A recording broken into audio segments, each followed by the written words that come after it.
After my wife's funeral, my daughter found a hidden lockbox in the back of the closet. She didn't ask what was inside. She didn't ask if it was sentimental. She lunged for it. Her nails dug into my wrist as she tried to rip it from my hands. "Dad, just throw this away," she hissed, her eyes wide with a panic I had never seen before. "Mom is gone. Let it go. Just let it go." But I didn't let go. I took that box to my attorney the next morning. He opened it, read the first document, and the color drained from his face. He looked at me, his hand trembling as he reached for his phone. "Silas," he whispered, "we do not need the police. We need to call the FBI. Before I tell you what was in that box, let me tell you who I am. My name is Silas King. I am 70 years old. If you saw me walking down the street in my worn-out work boots and my faded denim jacket, you would think I was just another old man trying to stretch a pension check. You would see my calloused hands, the hands of a man who spent 50 years laying brick and pouring concrete, and you would assume I have nothing. That is exactly what I want you to think. That is exactly what my son-in-law Brent thinks. I built half the foundations in this neighborhood. I own 3 apartment complexes in Harlem that generate more money in a month than Brent makes in a year on Wall Street. But I never told them. Silence is power. Silence is safety. My wife Althea was the only one who knew the truth. And 3 days ago, Althea died. The doctor said it was a heart attack, sudden, painless. But as I stood in the front row of the Grace Baptist Church, staring at the mahogany casket that held the love of my life, nothing felt painless. The air in the church was thick with the smell of lilies and old wood. I was trying to pray. I was trying to say goodbye to the woman who had stood by me when we had nothing but a toolbox and a dream. But I couldn't focus. Because right next to me, standing in a suit that cost more than my first car, was Brent. He wasn't praying. He was checking his watch. Every 30 seconds he would flick his wrist sigh and shift his weight. He smelled of expensive cologne and impatience. He leaned over to my daughter Kendra. I expected him to comfort her. I expected him to offer a tissue. Instead, I heard his whisper, sharp and cold like a majestic snake. "This place is a dump," he hissed. "It smells like mildew and poverty. How long is this going to take? We need to get back to the house and start the inventory." I felt my blood turn hot. My wife was lying 5 feet away, cold in a box, and this man was talking about inventory. He was talking about appraising my furniture before my wife was even in the ground. I looked at Kendra, my beautiful girl, the girl I had carried on my shoulders. I waited for her to slap him.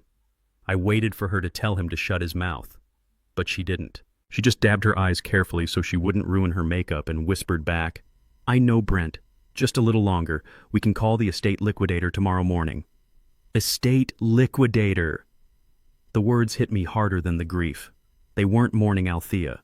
They were calculating her value. They were already dividing up the spoils of a war I didn't know I was fighting. I gripped the back of the pew in front of me until my knuckles turned white. I wanted to scream. I wanted to throw them out of the church, but I didn't. I did what I have done my whole life. I stayed silent. I observed. I let them think I was the broken, senile old man they wanted me to be. The ride from the cemetery to my house was silent. I sat in the back of Brent's luxury SUV. He drove fast, aggressive, cutting off traffic. He was in a hurry to get to the house. My house. The house Althea and I bought 40 years ago. The house where we raised Kendra. To me, it was a sanctuary. To them, it was just an asset to be flipped. When we pulled into the driveway, Brent didn't even turn off the engine before he started issuing orders. "Kendra, you start in the kitchen. Check the silver, check the china. Silas, you go sit in your recliner. We don't want you getting in the way. We'll handle the heavy lifting." He didn't call me Dad. He didn't call me Mr. King. Just Silas. Like I was an employee he was about to fire. I walked past him, my boots heavy on the pavement. I didn't go to the recliner. I went straight to the master bedroom. I needed to smell her perfume. I needed to see her things before these vultures picked the bones clean. The room was exactly as she had left it. Her reading glasses were on the nightstand. Her slippers were by the bed. I closed the door and locked it. I leaned against the wood, taking a deep breath, trying to steady my shaking hands. I walked over to her closet. Althea was a neat woman. Everything had a place. But as I looked at the floor of the closet, something looked wrong. I had built this closet myself 20 years ago. I laid the oak flooring. I knew every grain of wood. In the back corner behind her winter coats, one of the floorboards was slightly elevated, just a fraction of an inch. A stranger wouldn't have noticed. But I was a contractor. I noticed. I knelt down, my knees popping. I pushed the coats aside. I ran my rough fingers over the wood. There were scratch marks on the edge of the board. Someone had been prying this up. Recently. My heart started to hammer against my ribs. Althea didn't do home repairs. She called me for everything. I pulled a small pocket knife from my pocket and wedged it into the gap. The board popped up easily. It wasn't nailed down anymore. Underneath, nestled in the insulation, was a gray metal lockbox. It was old, battered, with a heavy-duty padlock. I pulled it out. It was heavy. Much heavier than it looked. I sat there on the floor holding the cold metal box. Why did you have this, Althea? What were you hiding? My wife told me everything. We shared bank accounts. We shared secrets, or so I thought. I was about to try and pick the lock when the doorknob jiggled. Then a fist pounded on the door. Dad. It was Kendra. Her voice was sharp, demanding. Why is this door locked? Open up. We need to check the jewelry box. I didn't answer. I stood up, holding the box against my chest. Open the door. Brent says we need to catalog Mom's necklaces before you lose them. Lose them. They thought I was incompetent. They thought I was a thief in my own home. I unlocked the door and opened it. Kendra breezed in her eyes, scanning the room like a radar. She looked at the dresser. She looked at the nightstand. And then her eyes dropped to my hands. She froze. The color drained from her face so fast she looked like a ghost. Her eyes locked onto the gray metal box. What is that? She asked. Her voice wasn't bossy anymore. It was terrified. I found it under the floor. I said, my voice gravelly and low. Do you know what this is, Kendra? She didn't answer. She lunged. It happened so fast I almost dropped it. She grabbed the box with both hands and yanked. Give that to me. I stumbled back, but my grip held. What are you doing? I shouted. It's nothing. It's just junk. Mom's old junk. She was screaming now, clawing at my fingers. Dad, give it to me. You don't need to see this. It's just old letters. It's trash. If it's trash, why are you shaking? I asked. I shoved her back. I am 70 years old, but I have lifted concrete blocks every day of my life. She stumbled back against the bed. Brent, she screamed. Brent, come here. Heavy footsteps thundered down the hallway. Brent appeared in the doorway. He filled the frame, tall, broad-shouldered, his face red with irritation. What is going on? We are trying to work and you two are playing games. He has the box. Kendra gasped, pointing at me. He found the box, Brent. Brent looked at my hands. His eyes narrowed. The arrogance vanished, replaced by a cold, predatory focus. He stepped into the room and closed the door behind him. The lock clicked. Silas, he said, his voice dropping an octave, hand over the box. I clutched it tighter. This is my wife's property. That makes it my property. It's complicated, Silas, Brent said, taking a slow step toward me. You wouldn't understand. It's financial stuff. Boring stuff. You don't have the combination. You'll just break it. Give it to me, and I'll handle it for you. He was talking to me like I was a child holding a loaded gun. But I saw his eyes. He was looking at the box like it was a bomb that was about to go off. I'll handle it myself, I said. Get out of my room. Brent laughed. It was a dry, humorless sound. You're confused, old man. You're grieving. You're not thinking clearly. Kendra, get his other arm. They were going to take it by force. My own daughter. My own flesh and blood. She moved toward me, tears streaming down her face, but her jaw set in determination. Dad, please, don't make this hard. Just give it to Brent. He knows what's best. I backed up until my legs hit the dresser. I had nowhere to go. Brent lunged, grabbing my shoulder with one hand and reaching for the box with the other. His grip was strong, but he underestimated the strength of a man who built this house with his own hands.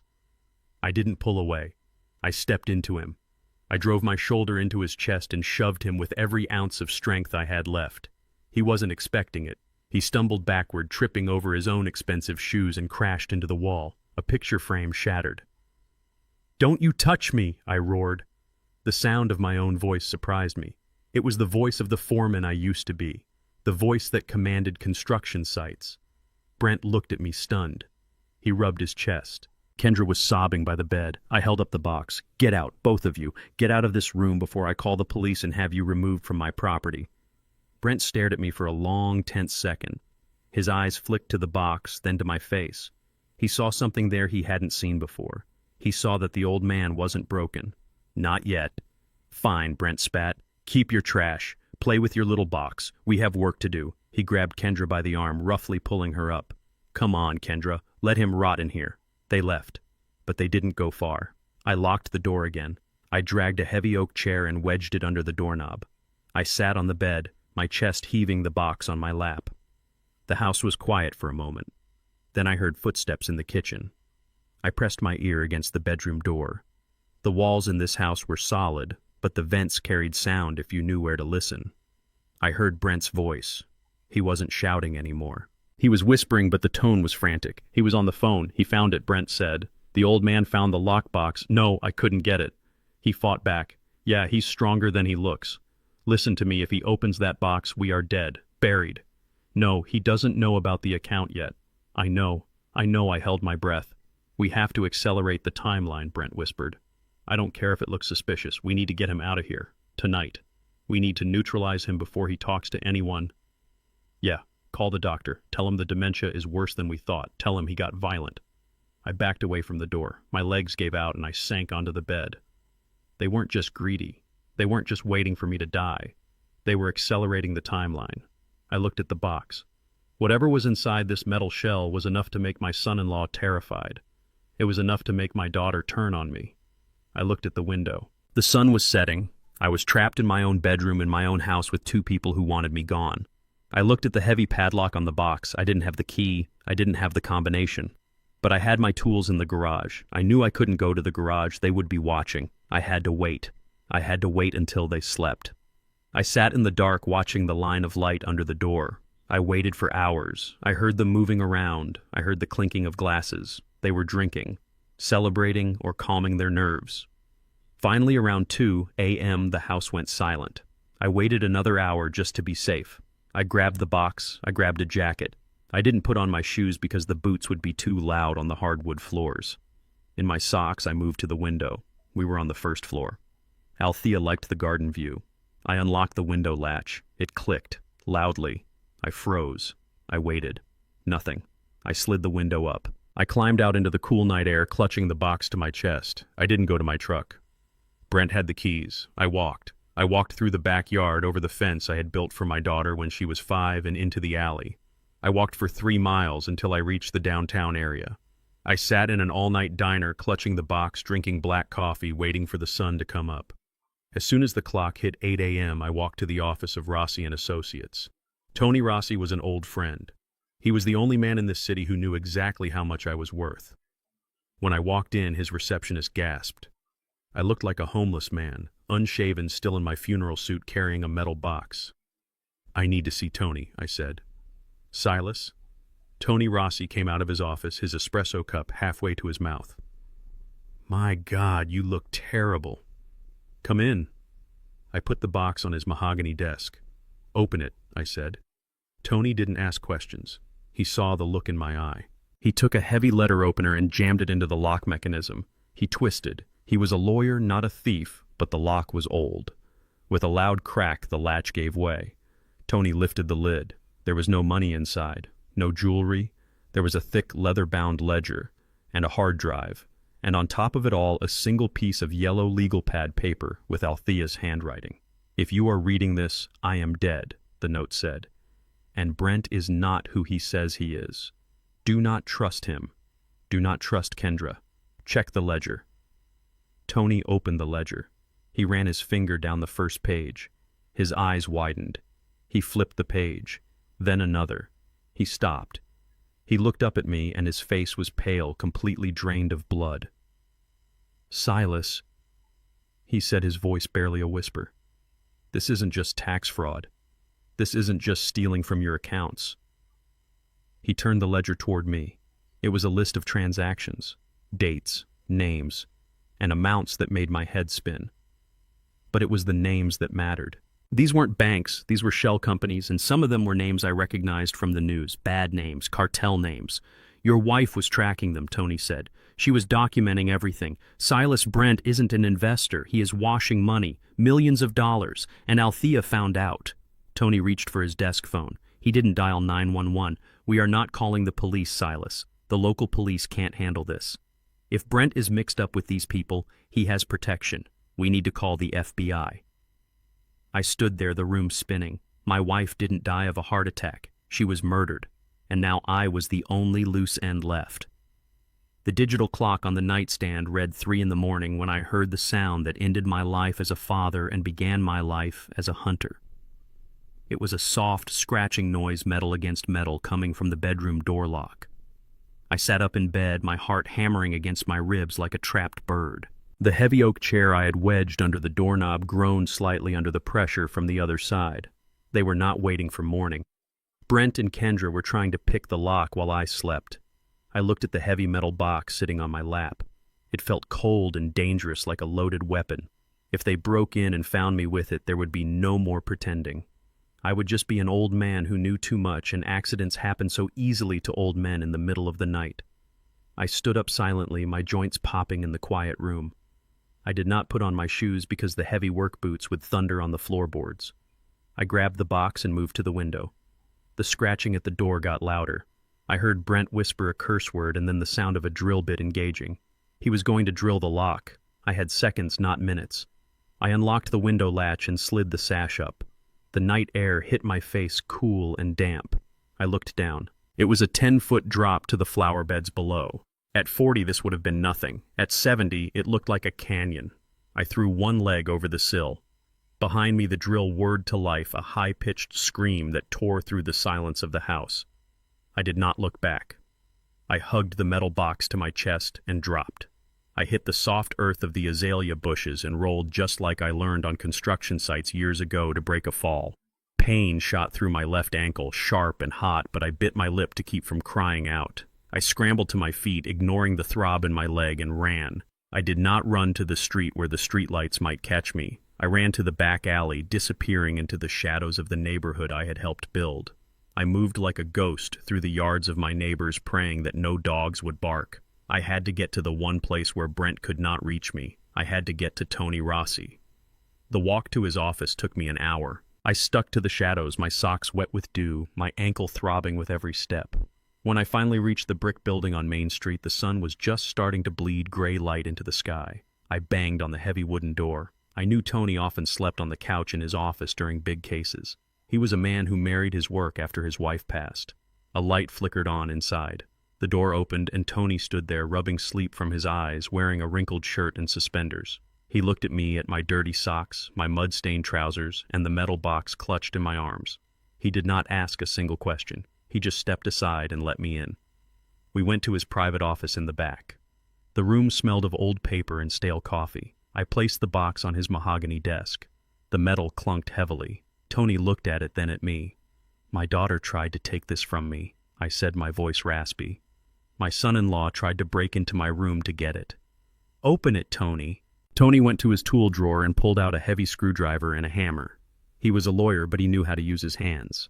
He wedged the screwdriver into the old padlock. With a grunt of effort, he struck it. One blow, two. The lock shattered. He lifted the lid. I held my breath, expecting to see stacks of cash or maybe gold coins. That is what people usually hide. That is what Brent thought was inside. But the box was empty of treasure. Inside there was only a thick black ledger, a small external hard drive, and a single envelope. Tony picked up the envelope. It had my name on it in Althea handwriting. He handed it to me. My hand shook so bad I could barely tear the paper. I pulled out the note. It was short. "Silas, if you are reading this, I ran out of time. Do not trust Brent. He is not a broker. He is a washing machine for cartel money. Check the ledger. I love you." I handed the note to Tony. He read it and his face went pale. He reached into the box and pulled out the black ledger. He opened it to the first page. It was filled with Althea neat handwriting. Dates, amounts, shell company names. Tony ran his finger down the columns. His eyes grew wide. "Silas, look at this. These are not investments. These are structuring deposits. Look at the dates. Every time Brent claimed he closed a big deal, Althea recorded a massive transfer into an offshore account in the Caymans." He flipped the pages faster. The amounts were staggering. 200,000 here, 500,000 there. And next to each entry, Althea had written notes, names of people, dangerous people. "This hard drive," Tony said, picking up the black square. If this contains the digital proof of what is in this book, your son-in-law is not just a thief. He is laundering money for some of the most dangerous organizations on the East Coast. I sank into the leather chair opposite the desk. My wife, my sweet, gentle Althea. She hadn't been sitting in her sewing room knitting. She had been tracking a criminal enterprise from our guest bedroom. She had been spying on the wolf we invited into our home. Tony stood up and started pacing the room. His legal mind was racing, connecting dots I hadn't even seen yet. He stopped in front of a calendar on the wall and stared at it. Then he turned to me, his expression grave. "Silas, when did Althea start getting sick?" I blinked, surprised by the question. "About 6 months ago," I said. "She started getting dizzy. She was tired all the time. The doctor said it was just age, maybe a weak heart." Tony slammed his hand on the desk, making me jump. "6 months ago," he said, pointing at the ledger. "That is exactly when these entries stop being regular and start becoming erratic. That is when she found the main account.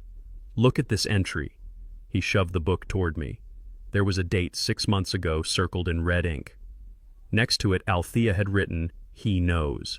Tony's voice dropped to a whisper. "She didn't have a weak heart, Silas. She was healthy as a horse. You told me that yourself last year. The dizziness, the fatigue, the sudden heart failure, those are classic symptoms of digitalis poisoning, or arsenic." The room spun. I gripped the armrests of the chair to keep from falling off. Poison. They didn't just wait for her to die. They helped her. "They killed her," I whispered. The realization felt like a physical blow to the stomach. Brent and Kendra. Tony nodded slowly. "If she found out what he was doing and he realized it, he had to silence her. And now you found the box. You are the only loose end left. That is why they tried to break into your room. They aren't looking for money, Silas. They are looking for this evidence. If they find it, they destroy it. And then they destroy you." Tony reached for the landline on his desk. His hand was steady, now resolved. "We are done playing games. I am calling the police commissioner. I know him personally. We are going to get a squad car to pick up Brent and Kendra right now. This is murder, Silas. Capital murder." He lifted the receiver. "Stop," I said. Tony froze the phone halfway to his ear. "What did you say?" "Put the phone down." "Tony," I said. "Silas, listen to me." Tony said, his voice urgent. "These people killed your wife. They will kill you. We need the authorities. If you call the police now, Brent will blame it all on Kendra," I said. My voice sounded strange to my own ears, cold and flat. "Look at the ledger, Tony. Whose name is on the accounts?" Tony looked down. He hesitated. "It says Kendra King," he whispered. "Exactly," I said. "Brent is smart. He put everything in her name. If the police come now, Brent will say he knew nothing. He will say his wife was the criminal. He will let my daughter go to prison for the rest of her life while he walks away with the money he hid elsewhere." "But she is complicit," Silas, Tony argued. "She helped him. She is weak," I said. "She is foolish and greedy, and she betrayed me. But she is my daughter, and I made a promise to Althea the day she was born that I would protect her, even from herself." I stood up, ignoring the pain in my ankle. I took the ledger and the hard drive and put them back in the metal box. "I need to go back," I said. Tony looked at me like I was insane. "Go back? Are you crazy, Silas? You are walking back into a cage with a tiger. They tried to break down your door last night. If you go back there, they will finish the job." "No, they won't," I said, "because they don't know I know. They think I am a confused old man who ran away because he was scared. They think I am senile." I walked to the door, clutching the box. "I am going to use that, Tony. I am going to make them believe I am exactly what they think I am. I am going to go back there, and I am going to get Brent to admit what he did. I am going to get him to put his name on the crime." "Silas, this is suicide," Tony warned, moving to block my path. "It is not suicide," I said, looking him in the eye. "It is justice." Althea didn't run. She stayed and fought. I am not running either. I handed the box back to Tony. "Keep this safe," I said. "Do not call the police until I give you the signal. If I am not dead by tomorrow night, I will bring you the proof that buries Brent alone." I opened the door and stepped out into the morning light. The sun was fully up now, but the world felt darker than it ever had before. I was going back to the house where my wife was murdered. I was going back to look my daughter in the eye and pretend I didn't know she watched her mother die. I was going back to the lion's den, but the lion didn't know that the old sheep walking through the door was bringing the slaughterhouse with him. I walked back into my own house through the front door like a ghost returning to haunt the living. The sun was fully up now, casting long, sharp shadows across the porch I had poured concrete for 30 years ago. My left ankle was swollen to the size of a grapefruit inside my boot, but I did not limp. I could not show weakness. I unlocked the door with my spare key, and the sound of the deadbolt sliding back was like a gunshot in the morning silence. Inside, it looked like a hurricane had spawned in the living room. The sofa cushions were slashed open, spilling white stuffing onto the hardwood floor like guts. The bookshelves were toppled. Althea collection of porcelain angels lay in shattered heaps near the fireplace. They had not just looked for the box, they had torn the house apart in a blind panic. I stood in the entryway watching them. Brent was on his knees by the television console, ripping wires out of the wall. His shirt was soaked with sweat and his hair was standing up in wild tufts. Kendra was in the hallway pulling linens out of the closet, throwing towels and sheets behind her like a dog digging a hole. I cleared my throat. They both spun around. The look on Brent's face was pure feral terror that instantly morphed into rage. He scrambled to his feet, knocking over a lamp. "Where were you?" he screamed. I blinked slowly, letting my mouth hang open just a fraction of an inch. I tried to make my eyes look watery and confused. It is a look I have seen on men in nursing homes, men who have given up. I hated myself for doing it, but it was the only armor I had. "I went for a walk," I said, my voice trembling slightly. "I wanted to see the river. Althea loved the river in the morning." Brent marched across the room, kicking debris out of his way. He got right in my face. I could smell the stale whiskey on his breath and the sour tang of fear sweat. "You took the box, Silas. We know you took it. We saw the window open. Where is it?" I looked down at my hands. I rubbed them together nervously, pretending to wash away imaginary dirt. Kendra came up behind him. Her eyes were red and puffy. "Dad, please. Just tell us where the box is. We are worried about you. You are not thinking straight." I looked at my daughter. I tried to find the little girl who used to sit on my lap while I read the Sunday paper. She was gone. In her place was this stranger, this desperate woman who was willing to tear her mother legacy apart for a few dollars. "The box," I mumbled. I looked at Brent. "You mean the metal one under the floor?" "Yes, the metal one," Brent hissed, grabbing my shoulders. "Where is it, old man?" "I threw it away," I said. The silence that followed was heavy and thick. Brent let go of my shoulders. He took a step back, his eyes wide. "You what?" "I threw it in the river," I said. I looked at Kendra. "It was just letters, Kendra. Old letters. From before she met me. A man named Marcus. She kept them all these years. I could not stand to look at them. I was jealous. I did not want you to know she loved someone else. It was a lie woven from threads of truth. Althea did date a man named Marcus 40 years ago. Kendra knew that name. That. It gave the lie weight. It made me look like a petty, jealous old husband instead of a man holding the evidence of a federal crime." "You threw it in the river," Brent whispered. His face went from red to a pasty white. "Which part of the river? Where exactly?" "By the bridge," I said. "The current took it. It sank like a stone. It is gone." Brent stared at me. He was looking for the lie. He was looking for the spark of intelligence in my eyes. I let my gaze drift to the broken porcelain angels on the floor. I let my shoulders slump. "I am sorry," I said. "I just wanted her to be mine. Only mine." Kendra let out a sob and covered her mouth. "Oh, Dad." But Brent did not cry. A vein in his forehead began to throb. He looked around the destroyed living room, breathing hard like a bull that had missed the matador. He needed to hit something. He needed to break something. He turned and marched into the kitchen. I followed him, limping now because I could not hold the pain back any longer. Kendra trailed behind me. In the kitchen, Brent was pacing back and forth. He ran his hands through his hair, pulling at the roots. "Gone," he muttered. "Gone. Do you have any idea what you did? Do you have any idea?" He grabbed a ceramic serving bowl from the counter. It was a blue bowl Althea used for potato salad at every 4th of July barbecue. He hurled it at the wall. It shattered with a sound like a bomb going off. Shards of blue pottery rained down on the linoleum. One piece slid across the floor and stopped at the toe of my boot. Brent slammed his hands onto the kitchen island, leaning over it, his knuckles white. He glared at me. "You are lying," he spat. "You are a lying, senile old fool. You did not throw it away. You hid it. Tell me where it is, or so help me God. I will tear this house down, brick by brick, until I find it. I flinched, pretending to be scared of the noise. I did not hide it. I whined. I told you. It is in the water. Why are you so mad about old love letters, Brent? Why do you care about Althea's secrets? Brent's mouth opened and closed. He couldn't say it. He couldn't say I care because that box proves I am a criminal. He was trapped in his own lie. He took a deep breath, trying to regain control.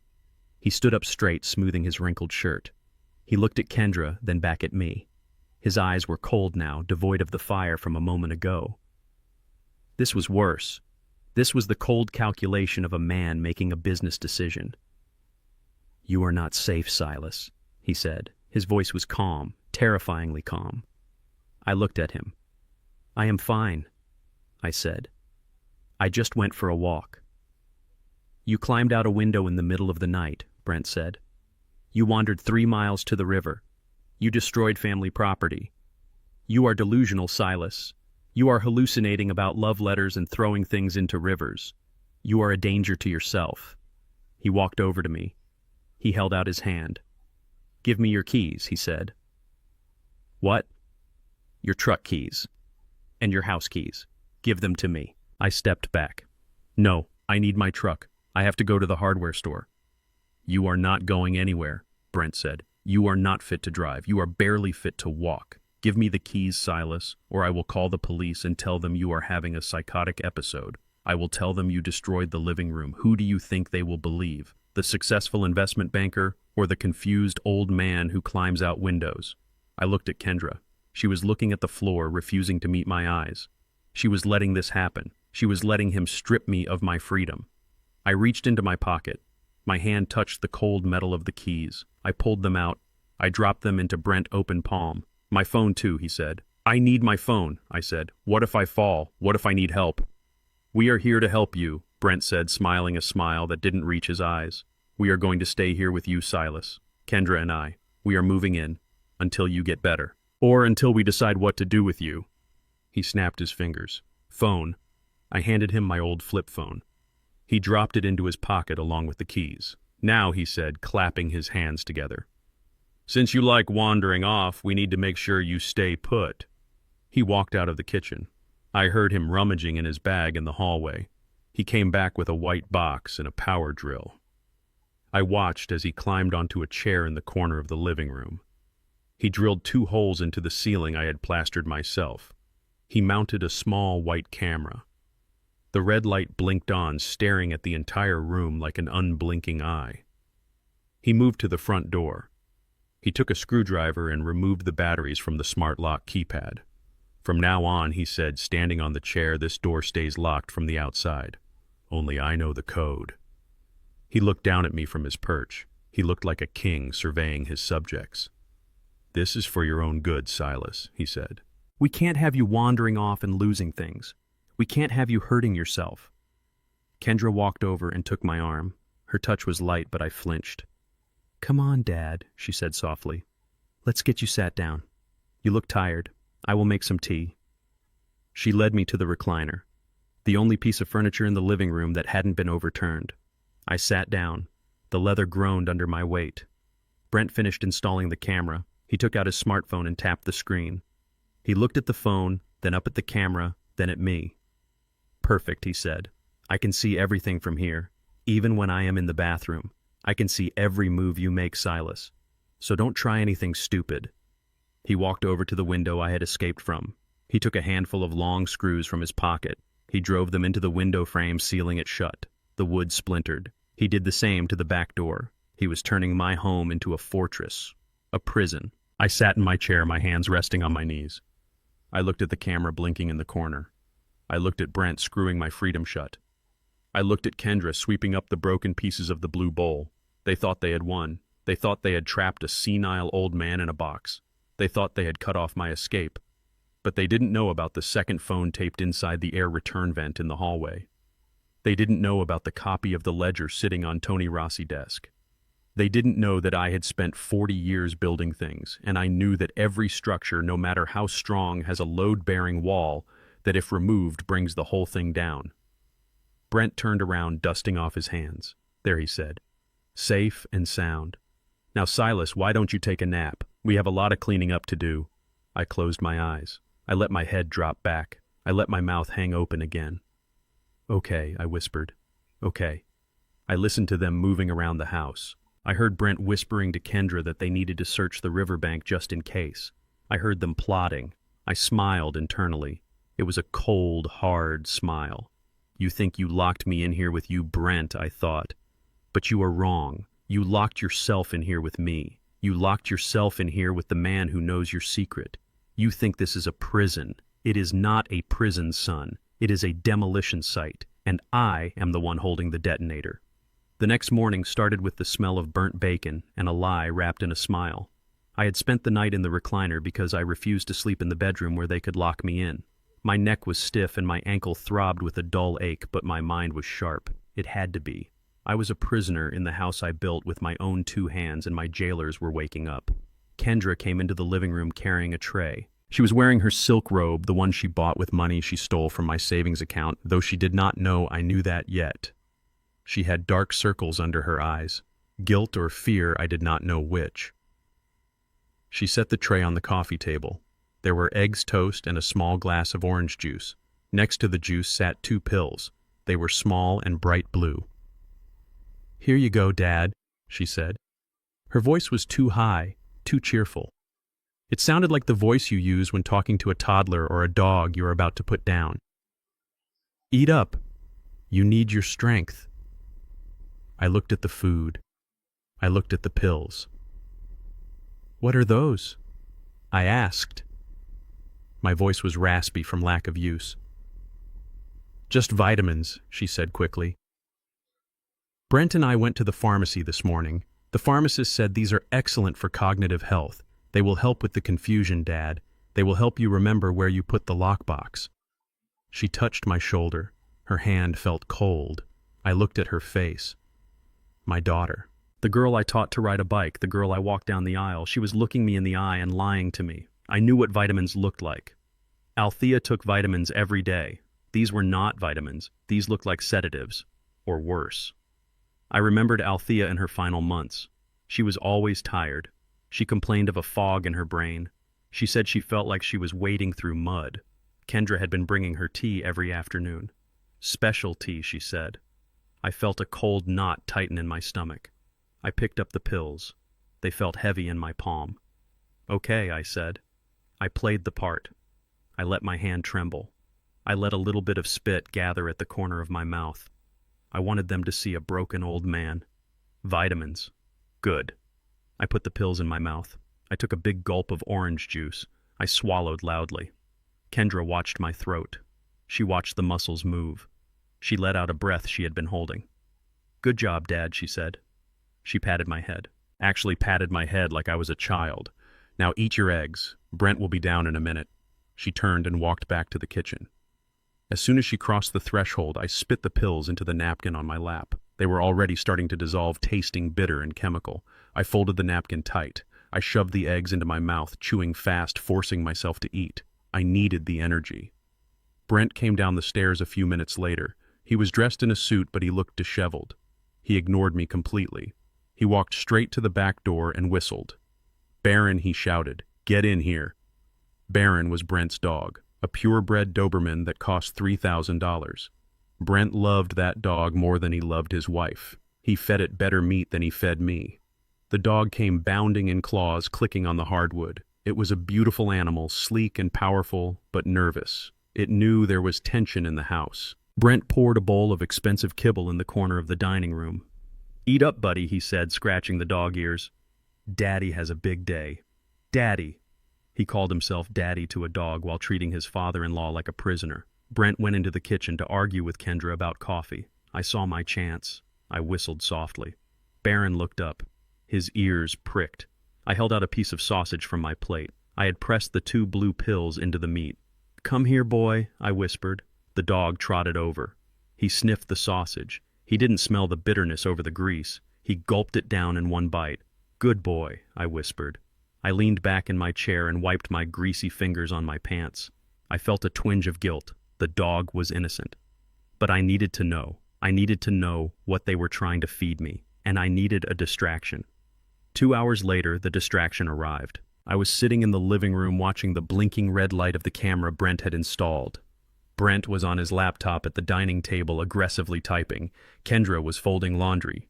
Suddenly we heard a sound from the hallway, a wet retching sound. Brent's head snapped up. "Baron!" He ran into the hallway. Kendra followed. I stayed in my chair listening. "Oh my God," Brent yelled. "What is wrong with him? He is throwing up blood. Kendra, get a towel. No, get the vet on the phone." I heard the dog whining. It was a low-pained sound. Then a heavy thud as the animal collapsed. "He is not moving," Brent screamed. His voice was high with panic. "He is breathing, but he won't wake up. Baron? Baron, wake up." I closed my eyes. 2 pills. Just 2 pills had knocked out an 80-pound Doberman. If I had taken them, I would be in a coma. Or dead. They rushed the dog to the emergency vet. They didn't even look at me before they left. They just locked the deadbolt and ran. For 2 days, the house was quiet. They came back late at night smelling of the vet clinic and stress. They said the dog was stable but in a deep sleep. The vet couldn't explain it. Toxicity, they said. They thought the dog ate rat poison. They didn't know the poison came from their own pharmacy bottles. On the 3rd day, the doorbell rang. I was still in the chair. I hadn't moved much. I didn't want to give the camera anything to see. Brent opened the door. He was wearing a fresh suit and his lawyer face. "Dr. Evans," he said, booming and fake. "Thank you for coming on such short notice." A man walked in. He was short, balding, and carried a leather medical bag that looked more like a prop than a tool. He smelled of stale cigarettes and heavy mints. He didn't look like a doctor. He looked like a man who bet on horses and lost. "This is my father-in-law, Silas King Brent," said, gesturing to me like I was a piece of broken furniture. "As I told you on the phone, the decline has been rapid. Violent outbursts, wandering, confusion." Dr. Evans walked over to me. He didn't introduce himself. He didn't ask my name. He shined a pen light in my eyes, blinding me for a second. "Mr. King," he said, his voice bored. "Do you know what year it is?" I stared at him. I let my jaw go slack. I drooled a little. 1974, I whispered. "That was the year I started my construction company. It was a good year." Dr. Evans nodded, making a note on his clipboard. Disorientation. "Who is the President of the United States?" he asked. I looked at Brent. I pointed a shaking finger. "The devil," I said. Brent sighed, a long, suffering sound. "See what I mean, doctor? He thinks I am a demon. He gets aggressive. He tried to attack my wife yesterday. Dr. Evans didn't even check my pulse. He didn't check my reflexes. He just kept writing. It looks like early-onset dementia, possibly Alzheimer with aggressive tendencies," he said. "I have seen this before. It progresses very fast. He is a danger to himself and others." He turned to Brent. "You mentioned needing a competency evaluation for legal purposes." "Yes," Brent said, lowering his voice. "We need to handle his affairs, pay his bills. He can't do it anymore. We need guardianship." Dr. Evans tore a sheet off his pad. "I can certify that. I will write up the full report tonight. But you should look into a facility. Someone in this state needs 24-hour lockdown care." "Thank you," Dr. Brent said, shaking the man's hand. He slipped an envelope into the doctor's palm. It was thick. Cash, thick. "We just want what is best for him." They walked to the door. I watched them go. So that was the plan. They weren't just going to kill me. They were going to erase me first. They were going to use the law to strip me of my name, my rights, and my money. And then once I was locked away in some hole where nobody looked too closely, I would just fade away. A heart attack, a stroke, a sad, inevitable end. Dr. Evans left. Brent went into his office, probably to call the bank. Kendra had left her purse on the kitchen counter. She was in the backyard on the phone crying to a friend about how hard it was to care for a sick parent. I stood up. I moved fast. I went to the kitchen. I opened her purse. It was a mess of receipts, lipstick, and candy wrappers. I dug to the bottom. My fingers brushed against a small orange prescription bottle. I pulled it out. The label didn't have Kendra name on it. It didn't have Brent name. It had the name of a doctor I didn't know. And the medication name was printed in bold black letters. Digoxin. I froze. I knew what digoxin was. I had worked on a hospital renovation once. I talked to the nurses.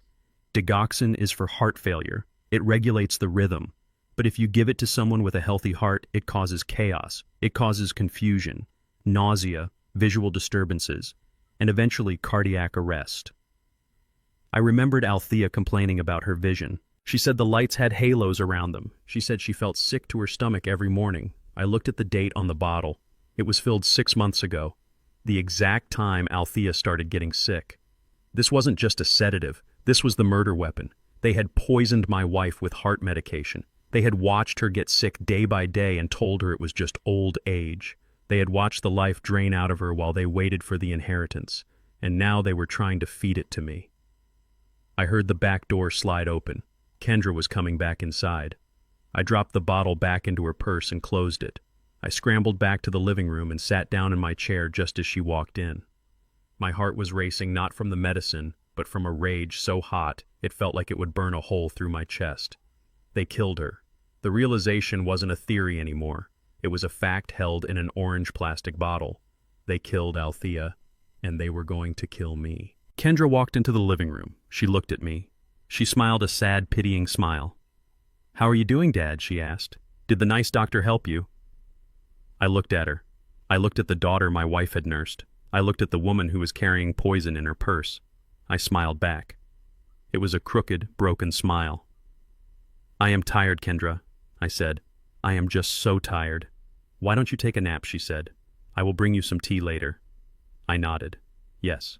Tea would be nice. I watched her walk away. "You think I am tired, daughter," I thought. "You think I am finished. But I am just getting started. You brought a doctor to declare me incompetent. You brought poison into my house. But you forgot one thing. You forgot to check the structural integrity of the man you are trying to break." I closed my eyes and waited for the night. I had a phone call to make, and I had a signature to fake. If they wanted to play games with legal documents, I would show them how a master craftsman alters a blueprint, you see. The war for my sanity began on a Tuesday with a pair of missing reading glasses and the smell of natural gas. I woke up reaching for the nightstand just like I had done every morning for 40 years. My hand brushed empty wood. I sat up blinking against the morning light. I knew exactly where I had put them. I was a man of routine, a man who measured twice and cut once. I never misplaced my tools, and my glasses were a tool. I checked the floor. I checked the bathroom. I checked the pockets of the pants I had worn the day before. Nothing. I walked into the kitchen squinting to bring the room into focus. Brent was sitting at the island drinking coffee and reading a tablet. He didn't look up. "Have you seen my glasses?" I asked. Brent chuckled without looking away from his screen.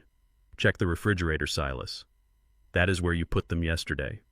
Remember, you tried to pour milk into your shoe and put your glasses in the vegetable drawer." I felt a flush of heat rise up my neck. I did not do that. I knew I did not do that, but I walked to the fridge and pulled it open. There, sitting on top of a bag of carrots, were my tortoiseshell reading glasses. The lenses were frosted with condensation. I stared at them. For a second, just a fraction of a second, doubt crept in. Had I done that? Was my mind really slipping? Number one. I shook my head. This was a trick, a cheap parlor trick. I grabbed the glasses and wiped them on my shirt. "I did not put these here," I said. Brent finally looked up. His face was a mask of pitying condescension. "Of course you don't remember, Silas. That is the nature of the disease. It steals your history 5 minutes at a time. Just be glad Kendra found them before they froze." I wanted to throw the glasses at him, but I remembered the camera blinking in the living room. I remembered that every outburst was ammunition for them, so I just put them on and walked away. 2 hours later, the house smelled like rotten eggs. I was dozing in the recliner pretending to sleep when Kendra screamed. "Dad! Oh my God, Dad! Are you trying to kill us?" I jumped up. The smell hit me hard. Gas. I ran to the kitchen. The back burner on the stove was turned all the way open, hissing poison into the air. There was no flame, just gas. Kendra rushed over and twisted the knob off. She turned to me, coughing dramatically, waving her hands in front of her face. "I just went upstairs for 5 minutes, she yelled. "I left you alone for 5 minutes. Why did you turn the stove on? Were you trying to cook? You know you aren't allowed to use the stove anymore." I stood there, my hands shaking. I had not been in the kitchen. I had not touched the stove. I had been in the chair the whole time. I didn't touch it. I said, my voice steady, despite the pounding in my chest. I was in the living room. "Don't lie to me. Kendra screamed. Tears started streaming down her face. Tears that appeared on command. Brent is right, we can't trust you. You are going to blow the house up. You are going to burn us alive in our beds. Brent came running in. What is going on? I smell gas. He turned it on. Kendra sobbed, pointing an accusing finger at me. He just turned it on and walked away. He was smiling, Dad. He was smiling while he did it. Brent looked at me with cold fury. He walked over and grabbed my arm hard enough to bruise. That is it, he said. No more wandering the house. Get to your room. If you can't be safe, you can't be free. He dragged me to the bedroom and shoved me inside. I heard the lock click. I sat on the edge of the bed. My hands were trembling. This was gaslighting, pure and simple. They were trying to make me doubt my own reality. They were trying to manufacture a history of incompetence so that when they stood before a judge, they could say, "Look, Your Honor, he puts glasses in the fridge and tries to blow up the house." But the worst was yet to come. Later that afternoon, they let me out. Not because they were kind, but because they wanted an audience. They wanted witnesses. I went out to the front porch. It was my only connection to the outside world. I sat on the swing watching the neighborhood I had lived in for 3 decades. Mrs. Higgins lived next door. She was a sweet woman, a retired librarian who used to bring Althea lemon cakes. She was out in her garden pruning her roses. I raised my hand to wave. "Hello, Martha," I called out. Mrs. Higgins looked up. She didn't smile. She didn't wave back. She looked terrified. She took a step back, dropping her gardening shears. I saw Kendra come out the front door. She rushed down the steps toward the fence. She was wearing a bandage on her arm that hadn't been there an hour ago. "I am so sorry, Mrs. Higgins," Kendra said, her voice loud enough for the whole street to hear. "Is he bothering you?" I told him not to yell at the neighbors. Mrs. Higgins shook her head, clutching her chest. "Is he okay, Kendra? I heard shouting earlier." I heard glass breaking. Kendra started to cry. She held up her bandaged arm.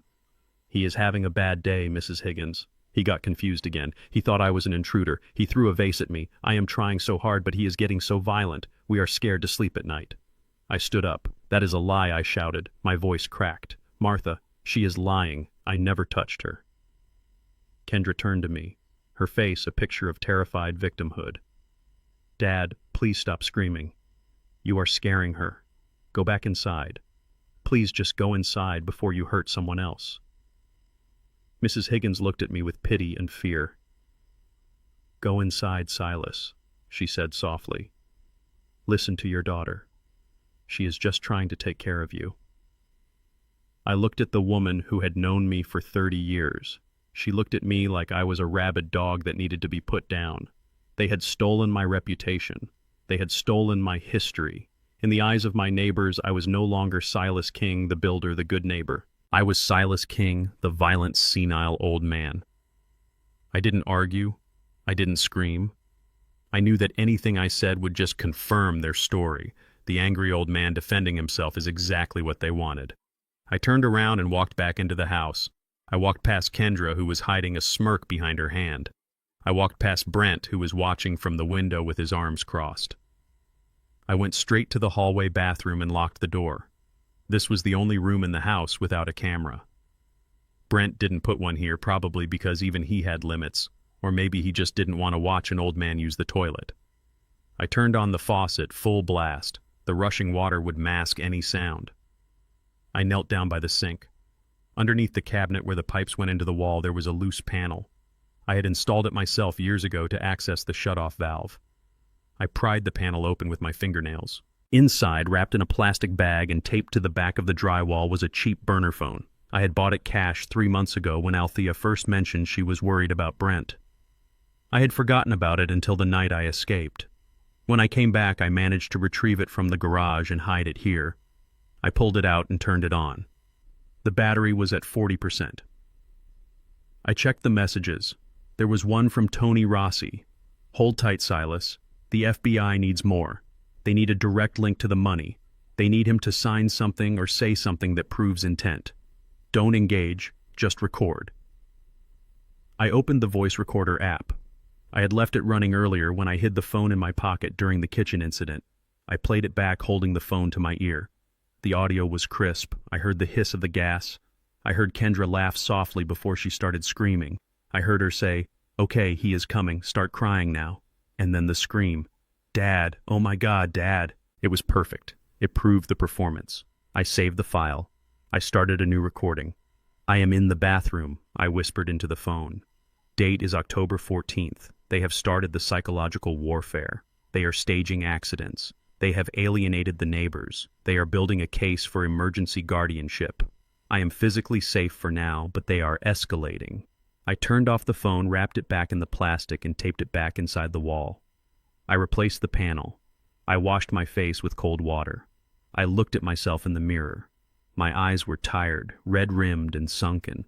I looked like the crazy old man they said I was. But eyes can lie. Behind that tired face, my mind was building a scaffold. I was laying bricks of evidence one by one. Let them play their games. Let them think they were breaking me. I unlocked the bathroom door and walked out. I shuffled my feet, intentionally dragging them. I let my shoulders slump.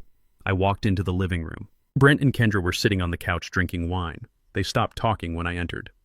"I am going to bed," I mumbled. "Okay, Dad," Kendra said dismissively. "Try not to burn the house down while we sleep." I walked to my room, but I didn't close the door all the way. I left it cracked just a hair. I laid down on the floor right next to the opening, pressing my ear to the gap. They waited 5 minutes to make sure I was gone. "He is cracking," Brent said, his voice low and smooth. "Did you see his face when the neighbor told him to go inside? He looked like a kicked puppy." "It is working," Kendra agreed. "Mrs. Higgins is going to call the police herself next time. We won't even have to do it." "We need to speed it up, though," Brent said. "I got a call from the investors today. They are getting impatient. The Cayman transfer needs to happen by the end of the week or we lose the whole deal. We can't do it without his signature," Kendra said. "The bank won't release the deeds to the Harlem buildings without the power of attorney." "I know," Brent snapped. "That is why we are doing this. Listen to me." "Friday night." "Friday?" Kendra asked. "Yes, Friday. The shelter fundraiser gala. I am hosting it here, in the backyard. We are going to have the mayor here. We are going to have the city council." "So?" Kendra asked. "So," Brent said, his voice dropping to a sinister whisper. "We are going to trot Silas out. We are going to put him in a wheelchair. We are going to drug him just enough so he drools and nods. And before the party starts, I am going to put the power of attorney in front of him. I am going to tell him it is an insurance form for his heart medication. He will sign it because he is scared and confused. And then we will parade him in front of the elite of New York as the poor, tragic philanthropist who entrusted his empire to his brilliant son-in-law." "And after the party?" Kendra asked. "After the party," Brent said, "we call Dr. Evans. We have him committed that night, emergency admission. We sell the Harlem buildings on Monday morning, wire the money to the Caymans, and by next week we are sipping Mai Tais on a beach while Silas rots in a state facility." I lay on the floor, feeling the cold wood against my cheek. Friday. Today was Wednesday. I had 48 hours. They were going to sell my buildings. The buildings that housed 50 families. Good families. People who paid rent they could afford because I never raised it. Brent was going to sell them to developers who would evict everyone and turn them into luxury condos. He was going to destroy my legacy and my life in one signature. He wanted a signature. I smiled in the dark. It wasn't a nice smile. "You want a signature, Brent," I thought. "I will give you a signature. But you should really check the fine print before you celebrate. Because the hand that holds the pen is the same hand that knows how to swing a sledgehammer. And I am about to bring the whole house down on your head." Thursday night was heavy with a silence that felt more like a held breath than peace. I lay in the guest room recliner listening to the house settle. The timbers groaned and the pipes knocked with the familiar rhythm I had known for 40 years, but tonight every sound felt like a warning. Brent and Kendra were upstairs asleep in the master suite, my suite dreaming of the money they would spend once they finally disposed of me. I checked my watch. It was 2 a.m. This was the time for wolves and thieves, and tonight I had to be both. I needed to get into Brent's office. I needed to find the document he planned to force me to sign on Friday. I stood up slowly, testing my weight on my bad ankle. The pain was a sharp reminder of the cliff, but it focused me. I moved into the hallway. The camera Brent installed in the living room had a blind spot. I knew it did because I watched him install it. He was lazy. He didn't angle it to cover the narrow corridor leading to the study. He assumed I would be too confused to find the shadows. I slid along the wall, my socks silent on the hardwood. I reached the study door. It was closed. I tried the handle gently. Locked. Of course. Brent was arrogant, but he wasn't stupid. He kept his schemes behind a brass deadbolt, but he forgot who built this doorframe. I installed this lock set 20 years ago. It was a simple pin tumbler mechanism. I didn't have my lockpicks, but I had something else. I reached into my pocket and pulled out a stiff piece of wire I had taken from a spiral notebook earlier that day. I bent the tip. I knelt down, my knees popping loudly in the quiet hall. I froze, waiting for a reaction from upstairs. Nothing. Just the hum of the refrigerator. I worked the wire into the keyhole. I felt the pins. 1, 2, click. 3, click. The lock turned with a soft snap that sounded like a gunshot to my ears. I opened the door and slipped inside, closing it softly behind me. The office smelled of stale coffee and expensive leather. Moonlight filtered through the blinds, illuminating the desk. It was cluttered with papers, blueprints of my buildings, and bank statements. In the center of the desk sat a thick black leather portfolio. It looked ominous, like a judge gavel. I opened it. Inside, on thick, cream-colored bond paper, was the document. General Power of Attorney. I took a small flashlight from my pocket and read the text. It was comprehensive. It gave Brent Miller full authority to sell real estate, liquidate bank accounts, and make medical decisions for Silas King due to mental incapacitation. It was a death warrant signed in legal jargon. If I put my name on the bottom line of this page, I would lose everything. My buildings, my home, my life. I stared at the paper. Most men would have ripped it up or burned it. But destruction wasn't the plan. Substitution was. I didn't just want to stop him. I wanted to trap him. I wanted him to walk into the bank thinking he was a king and walk out in handcuffs. I moved to the large printer in the corner of the room. It was a high-end machine, the kind that could scan, copy, and print with laser precision. I needed to create a forgery that was so perfect Brent wouldn't hesitate to put it in front of me at the gala. I pulled a flash drive from my sock. Tony Rossi had given it to me before I left his office. On it was a file named The Trap. It was a legal document Tony had drafted. It looked exactly like the power of attorney. It had the same font, the same margins, the same spacing. But the words were different. Instead of granting power to Brent, this document was a confession of embezzlement and voluntary asset transfer. It stated that Brent Miller admitted to stealing funds and was voluntarily transferring all his personal assets, including his hidden offshore accounts and his car, to Silas King as restitution. It was a complete surrender of his life. I turned on the printer. It whirred to life, flashing blue lights. I prayed the noise wouldn't wake them. I quickly scanned the first page of Brent's real document to capture the letterhead and the specific watermark of the paper he used. I needed the texture to match. I needed the feel to be right. I loaded the blank cream paper I found in the printer tray. I plugged in the flash drive. I opened the file on Brent's laptop, which thankfully was only in sleep mode and not fully password locked, yet another sign of his arrogance. He thought he was untouchable in this house. I aligned the digital overlay. I matched the headers. I hit print. The machine began to hum. It was a rhythmic chugging sound that seemed deafening in the silence. Chug, chug, chug. I grabbed a throw pillow from the office sofa and pressed it against the side of the printer, trying to muffle the mechanical noise. "Come on," I whispered. "Come on." The paper slid out. I picked it up. It was warm. I held it next to the original. They were identical twins. The same header, the same footer, the same signature line. But the middle paragraph, the one nobody reads until it is too late, was the difference between slavery and freedom. I was just about to slide the fake document into the leather portfolio when I heard it. Footsteps. They were directly above me. Heavy thuds on the floorboards, then the creak of the stairs. Someone was coming down. I froze. I looked at the desk. The real document and the fake document were both sitting there side by side. The laptop screen was glowing. The printer was still cooling down, giving off a faint smell of toner. I couldn't leave. If I opened the door now, I would run right into them in the hallway. The footsteps hit the bottom of the stairs. They were light. Too light for Brent. It was Kendra. She was walking toward the kitchen, which was right next to the study. I turned off the laptop screen. I grabbed both papers. I shoved the real power of attorney into my waistband against my skin. I placed the fake document inside the leather portfolio and closed it. I dove under the heavy oak desk just as the doorknob turned. My heart hammered against the floorboards. I pressed my hand over my mouth to stifle the sound of my breathing. From my vantage point, I could see the sliver of light from the hallway widen as the door opened. Shadows stretched across the carpet. I saw bare feet, pink-painted toenails. Kendra. She stood in the doorway. She wasn't moving. She was listening.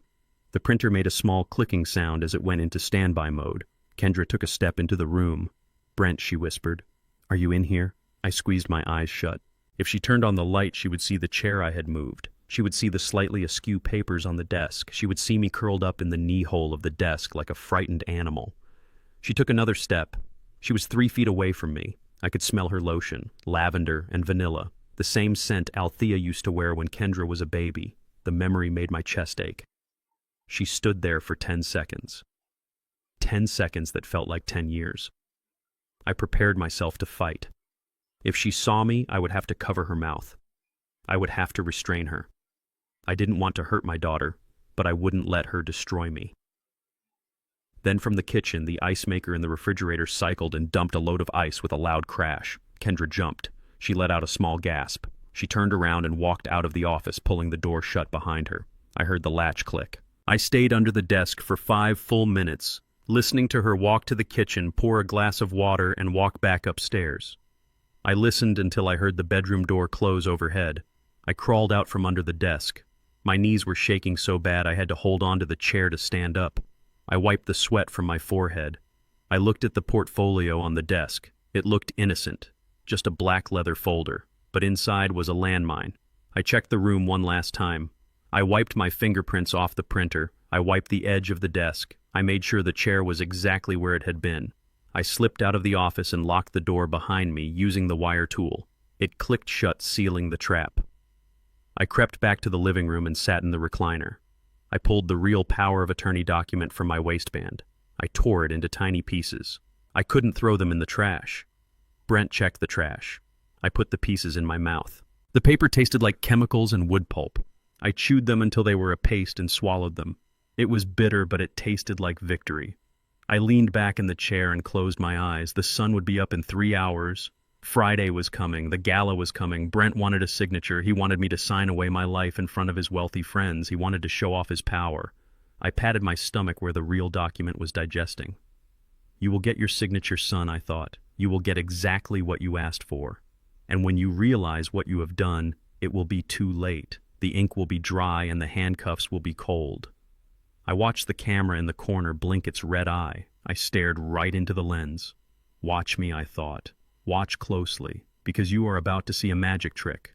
You are going to see a helpless old man turn into a wrecking ball." Friday morning arrived with the cold precision of a guillotine blade dropping. The sun was bright, but it offered no warmth inside the house that had become my prison. I sat at the dining room table, staring at a plate of cold toast I had no intention of eating. My stomach was a tight knot of nerves and adrenaline. Today was the day. Today was the gala. And today was the day Brent believed he would strip me of everything I had built over 50 years. He walked into the room carrying the black leather portfolio. He looked like a man who had already won the lottery. His suit was sharp navy blue silk, and he smelled of expensive aftershave and arrogance. He didn't even look at me at first. He went to the coffee machine, poured a cup, and took a long, satisfied sip. Then he turned his predator gaze on me. "Good morning, Silas," he said, his voice dripping with false cheer. "Big day today. Huge day." I didn't answer. I just chewed on the inside of my cheek and let my head bob slightly, a tremor I had been practicing for 3 days. Kendra came in behind him. She was wearing a bathrobe and holding a steamer for her dress. She looked pale. She wouldn't meet my eyes. She knew what was about to happen. She knew they were about to rob her father blind, and she was letting it happen. Brent placed the portfolio on the table in front of me. He unzipped it with a slow, deliberate sound. He pulled out the cream-colored document. It lay there innocent and deadly on the dark wood. "I need you to sign this, Silas," he said, sliding a heavy gold fountain pen toward me. I looked at the paper. I knew exactly what it was because I had printed it myself in the middle of the night. It was the confession. It was the transfer of assets. But to Brent it looked exactly like the power of attorney he had drafted to destroy me. "What is this?" I asked, my voice quavering. "It is for your medical insurance," Dad Kendra said, quickly stepping forward. She sounded breathless. "We need to make sure you are covered, for the hospital, for your heart pills." I looked at her. Another lie. Another brick in the wall she was building between us. I don't need insurance, I mumbled, pushing the paper away. I have insurance. Althea handled it. Althea is gone. Silas.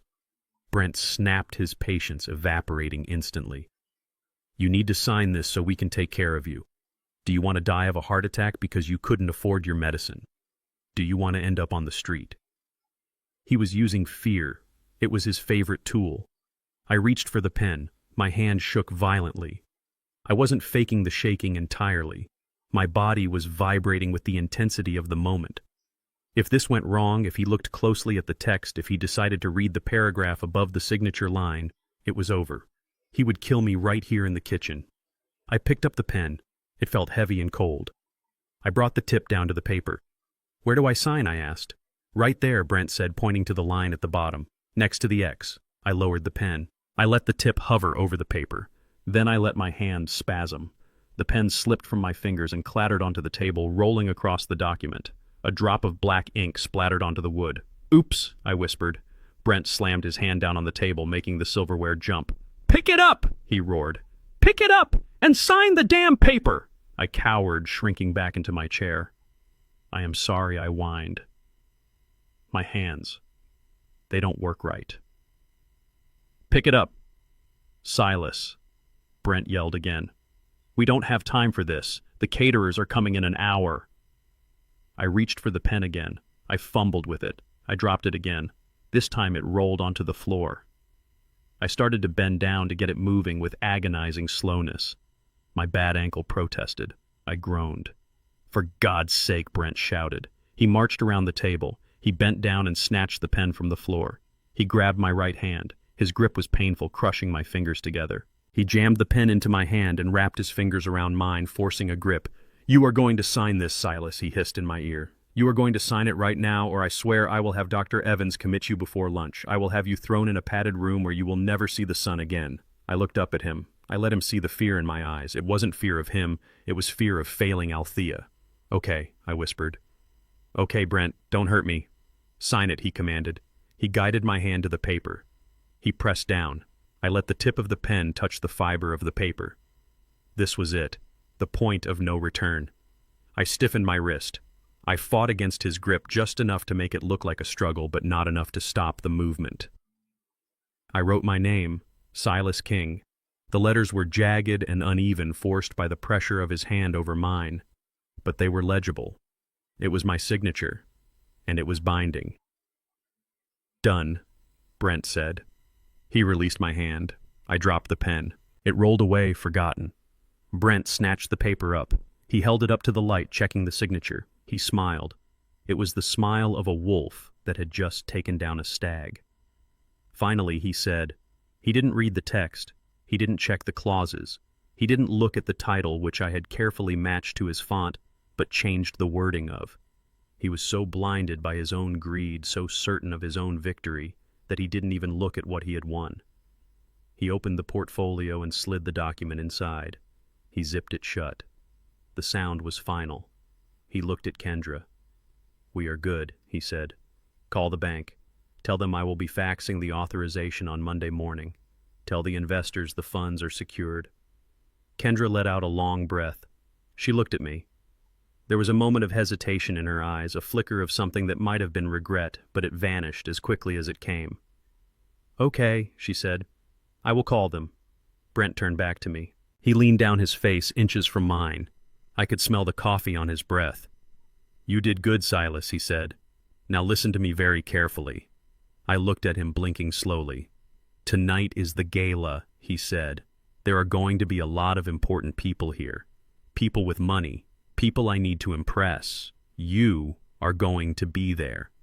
But you are not going to be Silas the builder. You are going to be Silas the tragic figure.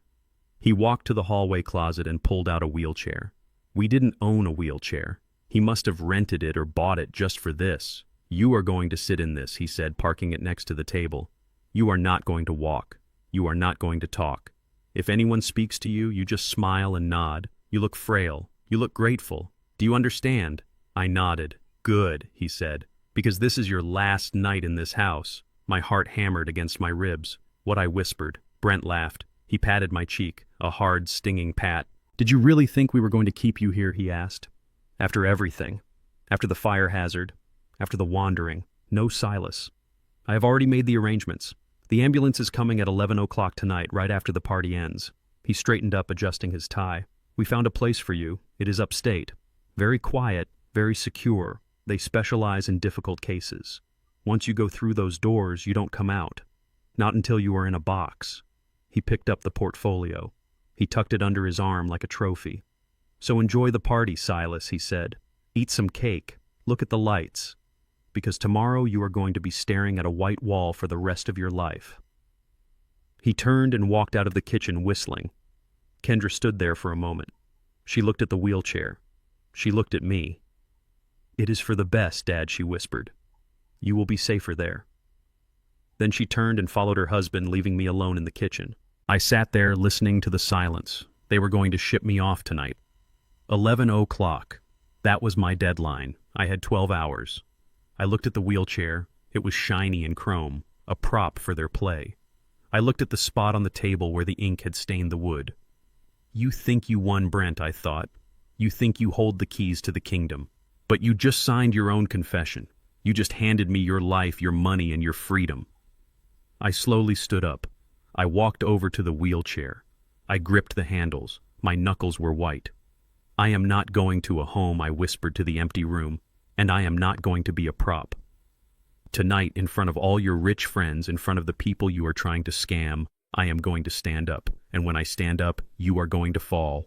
I went to the bathroom to retrieve my burner phone. I had one text message to send. It was to Tony Rossi. "It is done." He signed, "Bring the cavalry. Tonight, 10 p.m. I hit send.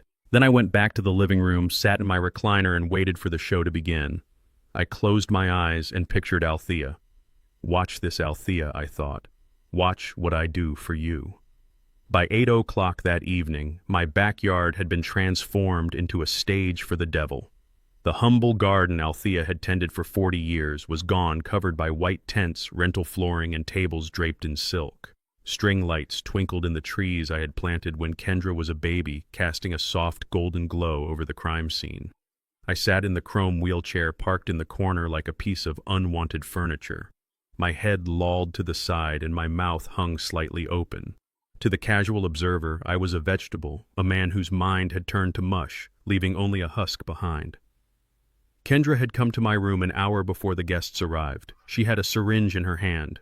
"It is just a little something to help you relax, Dad," she had said, her voice trembling just a little. "We do not want you getting agitated with all the people." She did not know that I had found her stash in the bathroom cabinet 2 hours prior. I had emptied the sedative ampule and refilled it with saline solution from my contact lens supply. When the needle went in, I didn't flinch. I let my eyelids drop. I let my muscles go slack. I played the part of the broken old man so well that she let out a sigh of relief and kissed my forehead. A Judas kiss. Now I sat there watching the vultures circle. The guests were the elite of the city, or at least the people Brent desperately wanted to be elite. There were bankers in $5,000 suits, politicians with fake smiles, and wealthy widows looking for a cause to throw money at. They drank champagne paid for with my savings. They ate canapes paid for with credit cards taken out in my name. Brent moved through the crowd like a shark in a koi pond. He was wearing a tuxedo that fit him perfectly. He laughed too loud. He shook hands too vigorously. He was high on adrenaline and the promise of millions. He steered people toward the large presentation boards set up near the gazebo. The boards showed glossy renderings of glass towers. They were titled The King Legacy Project. He was selling my apartment buildings in Harlem. He was pitching them as a redevelopment opportunity. He was telling these people he was going to bulldoze the homes of 50 families to build luxury condos, and he was using my name to do it. I gripped the armrests of the wheelchair. My knuckles turned white, but I kept my hands hidden under the blanket Kendra had draped over my legs.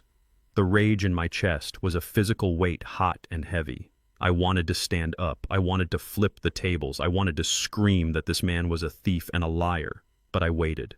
Tony Rossi had told me to wait. The trap had to be sprung at the exact right moment. A waiter passed by with a tray of drinks. He looked at me with pity and moved on. I recognized him. He wasn't from the catering company. He was an agent named Miller. Tony had briefed me. Half the staff tonight were undercover FBI agents waiting for the signal. They were refilling glasses and clearing plates while wearing wires. The music lowered. A spotlight cut through the evening gloom and hit the small stage erected by the rose bushes. Brent stepped into the light. He held a microphone like a rock star. "Ladies and gentlemen," he boomed, his voice echoing off the siding of my house. "Thank you all for coming tonight. This is a historic evening." The crowd applauded. Kendra stepped up beside him wearing a black dress that cost more than my first truck. She looked beautiful and tragic. She linked her arm through Brent's and rested her head on his shoulder. "Tonight is bittersweet for us," Brent continued, his voice dropping to a somber, reverent tone. "As many of you know, we recently lost the matriarch of this family, Althea King. She was the heart of this home." He paused for effect. I saw a few women in the front row dab their eyes. It made me sick. He had killed her, and now he was using her memory as a prop. "But life goes on," Brent said, his voice rising with inspiration. "And before she passed, Althea and her husband Silas had a vision. They wanted to use their assets to change the city. They wanted to build a future." He gestured toward me. The spotlight swung around, blinding me for a second. I blinked slowly, keeping my mouth slack. "My father-in-law, Silas King, is here with us tonight," Brent said. "Tragically, his health has declined rapidly since Althea passing. The grief has been too much for his mind. But in his lucid moments, he made his wishes clear. He entrusted me with the stewardship of his estate. He asked me to take the burden from his shoulders so he could rest." The crowd turned to look at me. Hundreds of eyes. I saw pity. I saw dismissal. They saw a pathetic old man who needed a hero. They saw Brent as that hero. "So tonight," Brent announced, raising a glass, "we are launching the King Legacy Fund. We are opening investment for the redevelopment of the Harlem properties. We already have commitments for $5 million, but we are looking for partners who share our vision." He smiled, that winning, predatory smile. "Silas cannot speak for himself anymore, but I know if he could, he would say thank you. He would say, 'Let us build something great.'" The crowd erupted in applause. People cheered. Brent raised his glass higher, drinking in the adoration. He thought he had done it. He thought he had successfully stolen my life in front of 100 witnesses and made them applaud the theft. Kendra clapped too, tears streaming down her face. She was crying because she was relieved. She thought the hard part was over. She thought I was neutralized. The applause died down and the music started again. People began to mingle, moving toward the donation tables where credit card readers were waiting. A group of investors surrounded Brent, shaking his hand, clapping him on the back. Then they turned toward me. Brent led them over like a zookeeper showing off a tamed animal. "This is Mr. Sterling," Brent said, introducing a tall man with silver hair. "He is putting in $500,000, Silas. Isn't that wonderful?" Mr. Sterling leaned down. He smelled of cigars. "You have a good son-in-law here, Mr. King," he said, speaking loudly and slowly like I was deaf. "He is going to take good care of your legacy. You don't have to worry about a thing. Just rest now." I looked at him. I looked at Brent, who was standing behind him, smirking. Just rest. That is what they all wanted. The old man to go to sleep so the young wolves could eat. I felt a hand on my shoulder. It was a woman wearing too much jewelry.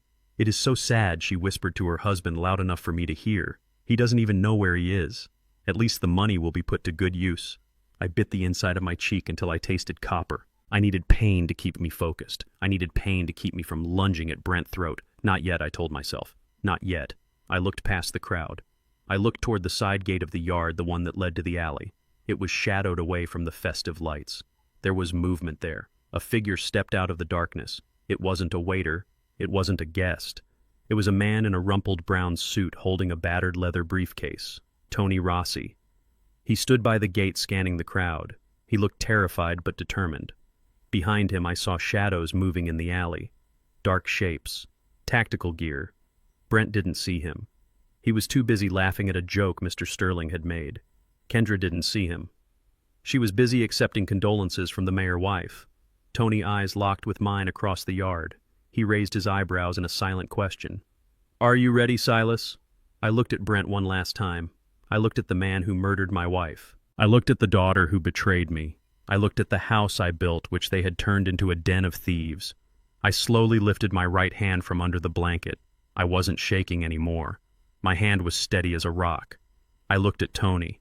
I nodded once. A sharp, decisive motion. Tony stepped forward into the light. He reached into his jacket pocket. He pulled out a small black remote. It looked like a car key fob. He pointed it at the main power box on the side of the house. Click. The string lights died. The spotlights died. The music cut out with a dying groan. The backyard was plunged into sudden heavy darkness. The crowd gasped. A woman screamed. "What happened?" Someone yelled. "Is it a blackout?" In the darkness, I threw off the blanket. I planted my feet on the ground. I ignored the pain in my ankle. I gripped the armrests of the wheelchair and pushed myself up. I stood tall. I stood strong. The emergency lights I had installed along the roofline flickered on, bathing the yard in a harsh white security glare. The crowd blinked in the sudden brightness. They looked around, confused. And then they saw me. They saw the invalid standing upright. They saw the senile old man looking like a titan. Brent spun around. He saw me standing there. His jaw dropped. "Silas," he stammered, "sit down. You are confused." I took a step forward, then another. I walked toward the stage.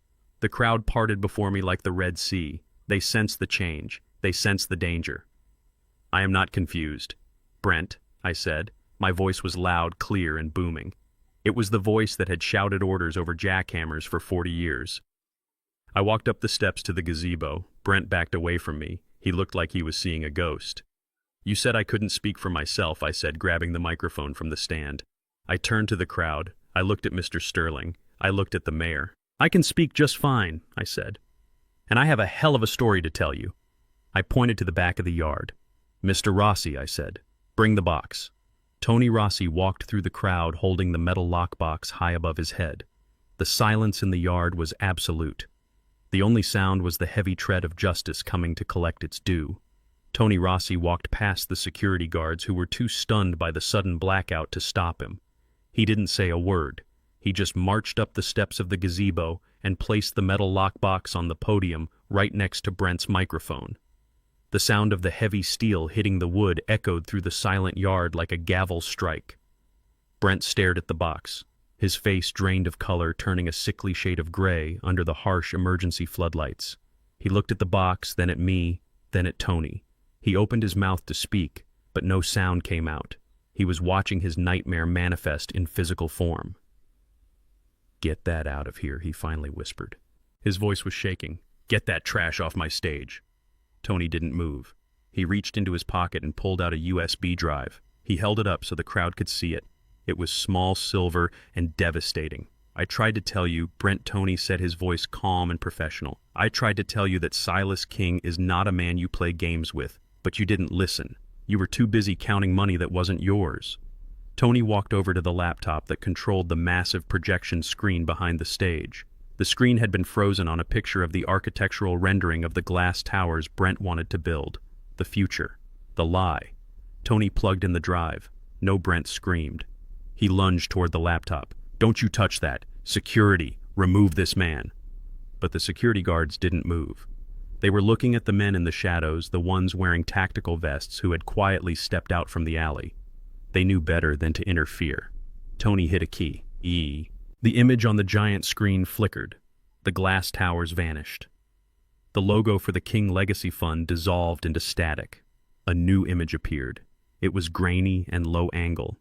It looked like it had been filmed from a button on a shirt or a hidden device on a shelf. The timestamp in the corner read 2 weeks ago. The audio boomed through the speakers, loud and distorted, but perfectly clear. "I am telling you, she is taking too long to die." The voice was Brent's. The crowd gasped. It was a collective intake of breath that sucked the air out of the yard. On the screen, Brent was pacing in my kitchen. He was holding a glass of whiskey. He looked angry, impatient. "We upped the dose last week," he said on the video. "The doctor said her heart should have given out by now. She is tough, too tough." Then Kendra walked into the frame. My daughter. The crowd watched as she poured herself a drink and leaned against the counter. "Maybe we should switch to the insulin," she suggested, her voice cool and detached. "It is harder to trace. If we keep using the heart meds, Silas might notice the bottles depleting. I don't care if he notices," Brent snarled on the screen. "He is an illiterate bricklayer. He doesn't know what digoxin does. He thinks it is a vitamin. Just make sure she drinks the tea tonight. I want this over with. We have the Cayman transfer scheduled for Monday. The video cut to static for a second, then jumped to a new scene. This one was darker, filmed in the living room. It was the night they planned to commit me. The old man is next, Brent said on the screen, pointing a finger at the camera he didn't know was there. As soon as Althea is in the ground, we move on him. We get the power of attorney, and then we dump him. Where Kendra asked. Who cares? Brent laughed. Somewhere cheap, somewhere with a high mortality rate. He won't last 6 months without his wife. We will sell the buildings, liquidate the accounts, and be gone before anyone realizes he is rotting in a state ward. The video ended. The screen went black. For 10 seconds there was absolute silence in the backyard. It was a silence so heavy it felt like it could crush bones. I looked at the crowd. I saw horror. I saw disgust. Mr. Sterling, the man who was about to invest $500,000, had dropped his cigar. His mouth was open. The mayor was backing away, looking at Brent like he was a contagious disease. Then the screaming started. You lied to us, a woman shouted from the back. You killed her. Murders, another man yelled. Brent stood on the stage trembling. He looked like a cornered rat. He looked at the screen, then at the crowd, then at me. His eyes were wide and wild. The mask of the sophisticated banker had completely shattered, revealing the desperate criminal underneath. Turn it off, he screamed. His voice cracked. It is a fake. It is AI. They made it up. It is a deep fake. He ran to the laptop and slammed it shut. He ripped the cords out of the wall, sparks flying. Don't look at that, he yelled at the crowd, waving his arms frantically. Listen to me. That man over there, he pointed at Tony. He is a con artist. And Silas is senile. He doesn't know what is real. He fabricated this to ruin me because he is jealous of my success. He was unraveling. He was sweating profusely, his hair falling into his eyes. He looked at Kendra, who was standing frozen by the drink table. Tell them, Kendra, he shouted. Tell them your father is crazy. Tell them we loved Althea. Kendra didn't move. She was staring at me. Her face was pale. She looked at the guests, who were now pulling out their phones, recording the meltdown. She looked at the police officers moving in from the perimeter. She realized it was over. Shut up, Brent, she whispered. Just shut up. No, I won't shut up, Brent roared. He turned back to me. You did this, he spat, pointing a shaking finger at my face. You ungrateful old parasite. I took care of you. I gave you a place to live. And this is how you repay me. You try to frame me with fake videos. He jumped off the stage. He hit the ground running. He was coming for me. I sat in the wheelchair watching him come. He was fast fueled by rage and terror. He wanted to hurt me. He wanted to silence the only witness who could send him to the electric chair. Silas, look out, Tony yelled. But I didn't flinch. I didn't cower. Brent reached me. He grabbed the lapels of my jacket and yanked me forward. I should have killed you myself, he hissed, his face inches from mine. I should have pushed you down the stairs the day Althea died. Spittle flew from his mouth, hitting my cheek. His eyes were black holes of hate. Say it, he screamed, shaking me. Tell them it is a lie. Tell them you are crazy, or I swear to God I will snap your neck right here. I looked into his eyes. I saw the fear behind the anger. I saw the weakness. I reached up. My hands big and rough, scarred from 50 years of labor, wrapped around his wrists. Brent tried to pull away, but my grip was like iron. He looked down at my hands, surprised by the strength. I pulled his hands off my jacket slowly, deliberately. I pushed him back. He stumbled, losing his balance. I placed my hands on the armrests of the wheelchair. I pushed down. My bad ankle flared with pain, but I ignored it. I engaged my core muscles, the ones built from lifting timber and stone. I stood up. I rose from the chair like a statue coming to life. I stood to my full height of 6'2". I towered over him. The crowd gasped again. He can walk, someone whispered. Brent looked up at me. He took a step back, tripping over his own feet. He fell onto the grass, scrambling backward on his hands and knees like a crab. You, he stammered. You can stand. I took a step toward him. My boots crunched on the gravel. I can stand, I said. My voice was deep and resonant, booming across the yard without a microphone. I can walk, and I can see. I pointed a finger at him. A finger that had built skyscrapers. I saw you steal from my accounts, Brent. I saw you poison my wife.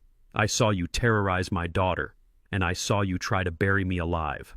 I took another step. He scrambled further back, hitting the edge of the stage. He had nowhere to go.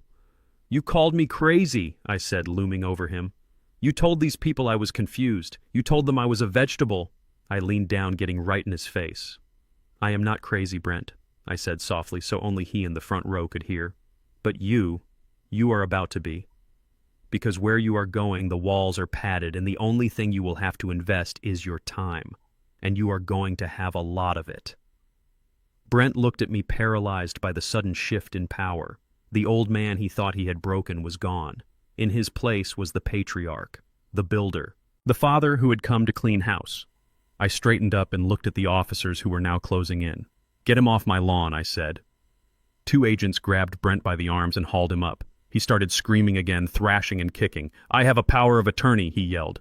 He signed it. I own everything. You can't arrest me. I am the legal guardian. I reached into my jacket pocket. I pulled out the black leather portfolio he had carried around all day like a shield. I had swiped it from the table when the lights went out. I unzipped it. I pulled out the cream-colored document. You mean this? I asked, holding it up. Brent stopped struggling. He stared at the paper. Yes, he panted. Yes, that is a legal document. He signed it this morning. It gives me everything. Read it. Read it to them. I smiled. It was a cold smile. Okay, I said. I will read it. I turned the document toward the light. Title, I read. Confession of Embezzlement and Voluntary Asset Transfer. I looked at Brent. His eyes bulged. What he whispered. I continued reading. I, Brent Miller, hereby confess to the theft of $2 million from the King estate. I admit to the poisoning of Althea King. And I voluntarily transfer all personal assets, including offshore accounts in the Cayman Islands, to Silas King as partial restitution for my crimes. I turned the page. Signed, I said, pointing to the jagged scrawl at the bottom. Silas King, witness. I pointed to the signature next to mine. And signed by Brent Miller. Brent let out a sound that wasn't human. It was the sound of a soul breaking. He realized what he had done. He realized he had signed his own confession without even reading it because he was too arrogant to check. No, he screamed. No. That is a trick. He switched the papers. He lunged for me again, but the agent slammed him into the turf. Handcuffs clicked. It is over, Brent, I said, closing the portfolio. You didn't just lose the game, son. You handed me the rule book. I watched them drag him away, kicking and screaming, his tuxedo stained with grass and dirt. Then I turned to face the crowd. I turned to face my daughter. Kendra was standing alone. Her husband was gone, her mother was dead, and her father, the man she tried to destroy, was standing center stage holding the evidence of her betrayal. She looked at me. Her eyes were filled with tears. Dad, she whispered. I didn't answer. I just looked at her. And in that look I said everything that needed to be said. The party was over. The chaos in the backyard had barely settled when the atmosphere shifted from confusion to lethal terror. The guests were backing away, their hands raised, their eyes wide with the primal fear of prey facing a predator. Brent Miller, the man who had worn a tuxedo like a second skin just an hour ago, now looked like a cornered animal. He reached into the waistband of his trousers. I knew what he was reaching for. I had seen the bulge in his jacket earlier that evening. He wasn't carrying a weapon because he feared the police. He was carrying it because he owed money to men who did not use lawsuits to settle debts. He pulled out a compact black pistol. It looked small in his shaking hand, but deadly enough to end a life in a heartbeat. The crowd screamed a jagged, terrified sound that tore through the night air. "Nobody move!" Brent roared. His voice was raw, shredded by panic. He lunged sideways. He wasn't aiming at me. He wasn't aiming at Tony Rossi. He grabbed the person closest to him. Kendra. He wrapped his left arm around her neck, dragging her backward. He jammed the barrel of the gun against her temple. My daughter let out a strangled yelp, her hands clawing at his sleeve.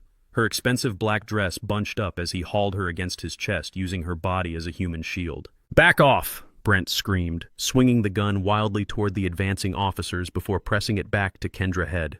"I swear to God I will paint this lawn with her brains. Back off or she dies."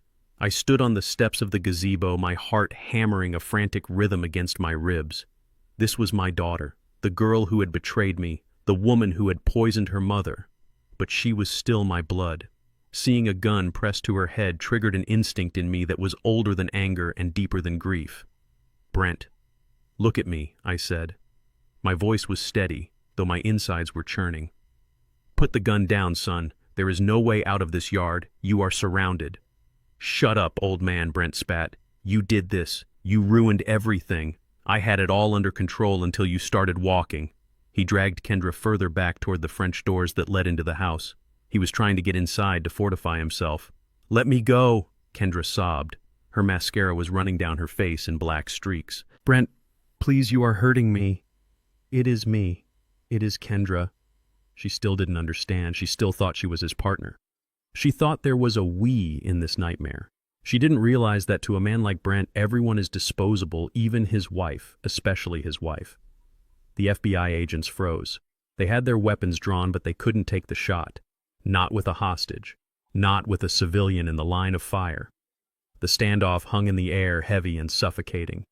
The only sound was Kendra weeping and Brent ragged breathing. Brent, listen to me, I said, stepping down from the gazebo. I moved slowly, keeping my hands visible. You can't escape. The money is gone. The investors know the truth. The only thing you have left is your life. Don't throw it away for nothing. It isn't nothing, Brent yelled.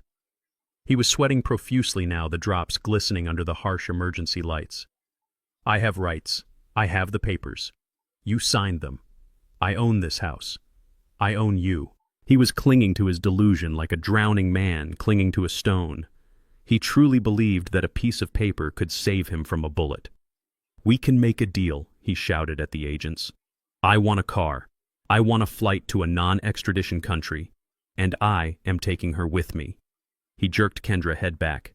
She screamed again, a high-pitched sound of pure terror. Honey, please, Kendra begged. Why are you doing this? We can fix this. Just talk to them. She reached up to touch his face. It was a gesture of intimacy of a wife trying to calm her husband. It was the wrong move. Brent's face twisted into a mask of pure, unfiltered hatred.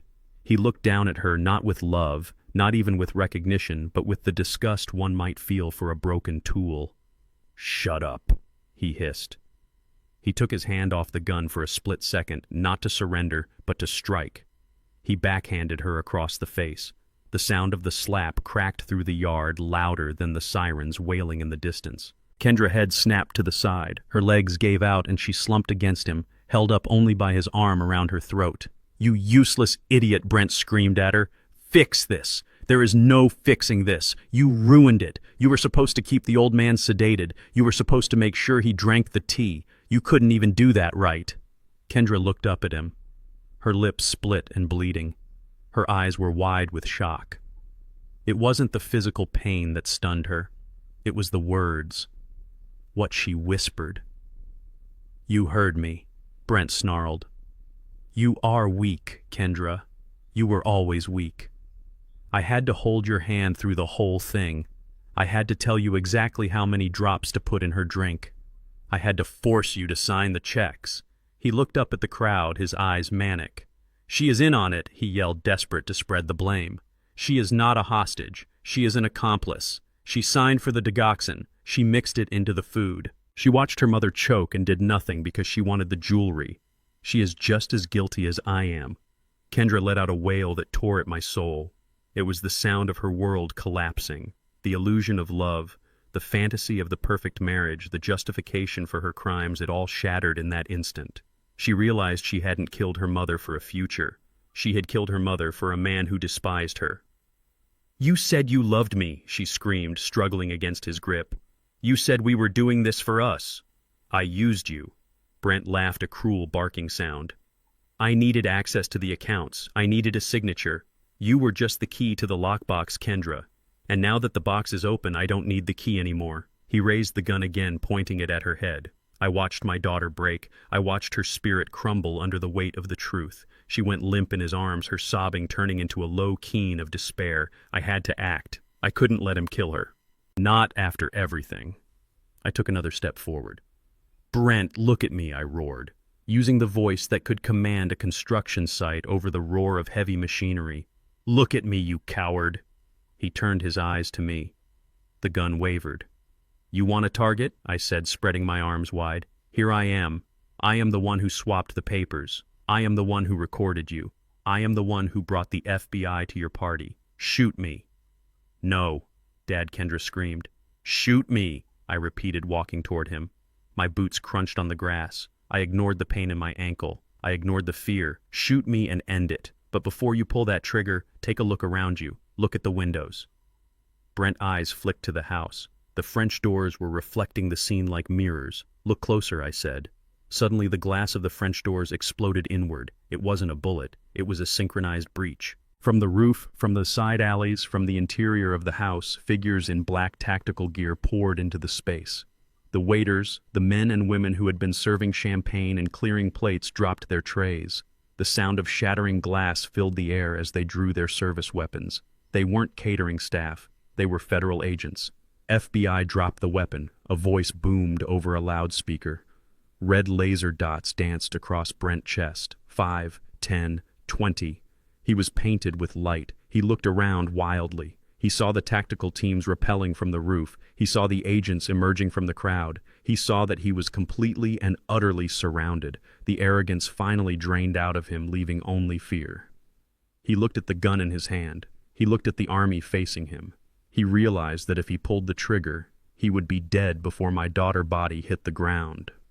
"Drop it," I commanded. Brent's hand shook. He looked at me one last time.